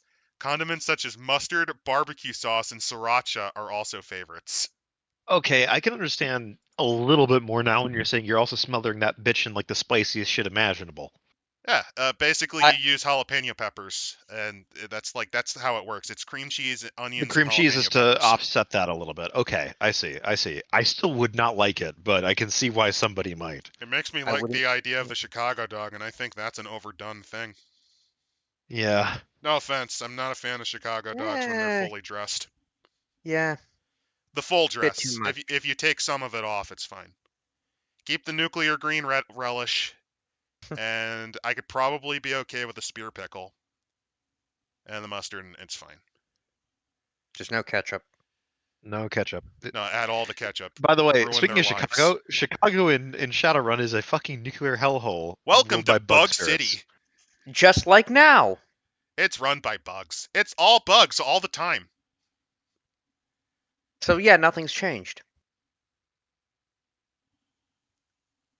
Yeah, there's a lot of goofy things like that in the lore. I think my favorite is the Wildcap. If you go on an African adventure, it's just super failed state, the game. Which Just African like now. warlord are you going to work with? Honestly, Shadowrun, a lot of it's set in Seattle because Seattle is an extraterritoriality stick in the They made lore. Where there's Seattle specifically weird on purpose because it's an exclave of UCAS that's still part of it and basically severed. a lot of So corporations are there which have branch offices, so it's a state and a city, and it's in a weird Singapore-esque situation. where it's surrounded by Native Americans. Yes, also it is where the only base for the Pacific Fleet of the UCAS is, which includes their nuclear submarines. So there's that. Yeah, Shadowrun's a weird world. I think the world building is kind of iffy, but that's just kind of due to legacy of decades at this point. It is. All in all, Shadowrun, give it a shot, but don't be surprised if you bounce off of it hard. It is a Shadowrun, mechanical mess. it's a mess. I would actually, I know that, I would actually argue 4E is easier to get into. 4E is easier to get into mostly because if you've got a calculator, you can make a 4E character. It's all adding up build points in the core book, and there's ways to break the shit out of that, but hey, It's still a little quicker, I think, to understand, though. it's quicker to understand because it's just point by. Yeah, that's why I would recommend 4E as your first attempt to cut the teeth on it. You could also probably start with like the first edition because that's the most simple. Compared to Oh, 3E, I mean, yeah, but at the same time, I wouldn't call simple good. it's kind of Like rough. it's pretty rough. Like early editions of Shadowrun are still kind of rough. 3E is where it really hits its stride. 4E has issues, but it's still decent. 5E is the really autistic cousin, and then 6E is the one we don't talk about. 6E is just to give you an idea. To play 6E, you have to actually understand 5E back and forward because you're going to use 5E to patch 6E. Yeah. And that doesn't even cover the stupid fucking plot stuff they do. So yeah, all in all, we're still kind of continuing our year of the bad book design. It's kind of interesting that this year has been mostly, hey, look at how they fucked up this book design. Oh, this looks like a big pile of shit. But I will say that we have to look at a terrible book next, and it's not going to be the fucking vampire romance one. I'd rather be boiled alive than look at that one. Oh, is it the 5E romance one or the Requiem romance 5E one? It's the romance dating one. one. I'm not looking at that son of a bitch. I am Oh. not reading literal porn to the audience for like fucking 200 pages because it talks about sexual positioning and I am not reading a BDSM novel or whatever the fuck it is. It Weren't is we going to filled with Dorchester gooning. next week? That's if the PDF isn't on fire. If it is on fire, I will probably just dig out Bella Maga. We will do a hero quest to get it. If we're doing the Rune Quest, I've got that acquired. I can give it to you, so we can go to Dorest or Land of Doom and suffer. Okay, the Clown Army is next week. Got it. Yes. Next week, Clown Army. They only show up in like one section of the book, and it's like a throwaway That's line. one section too many. It is the greatest throwaway line in RPG history. The clowns are coming. The land of the dead is coming. Yep. All right. Good night, all. Good night, everyone. Good night.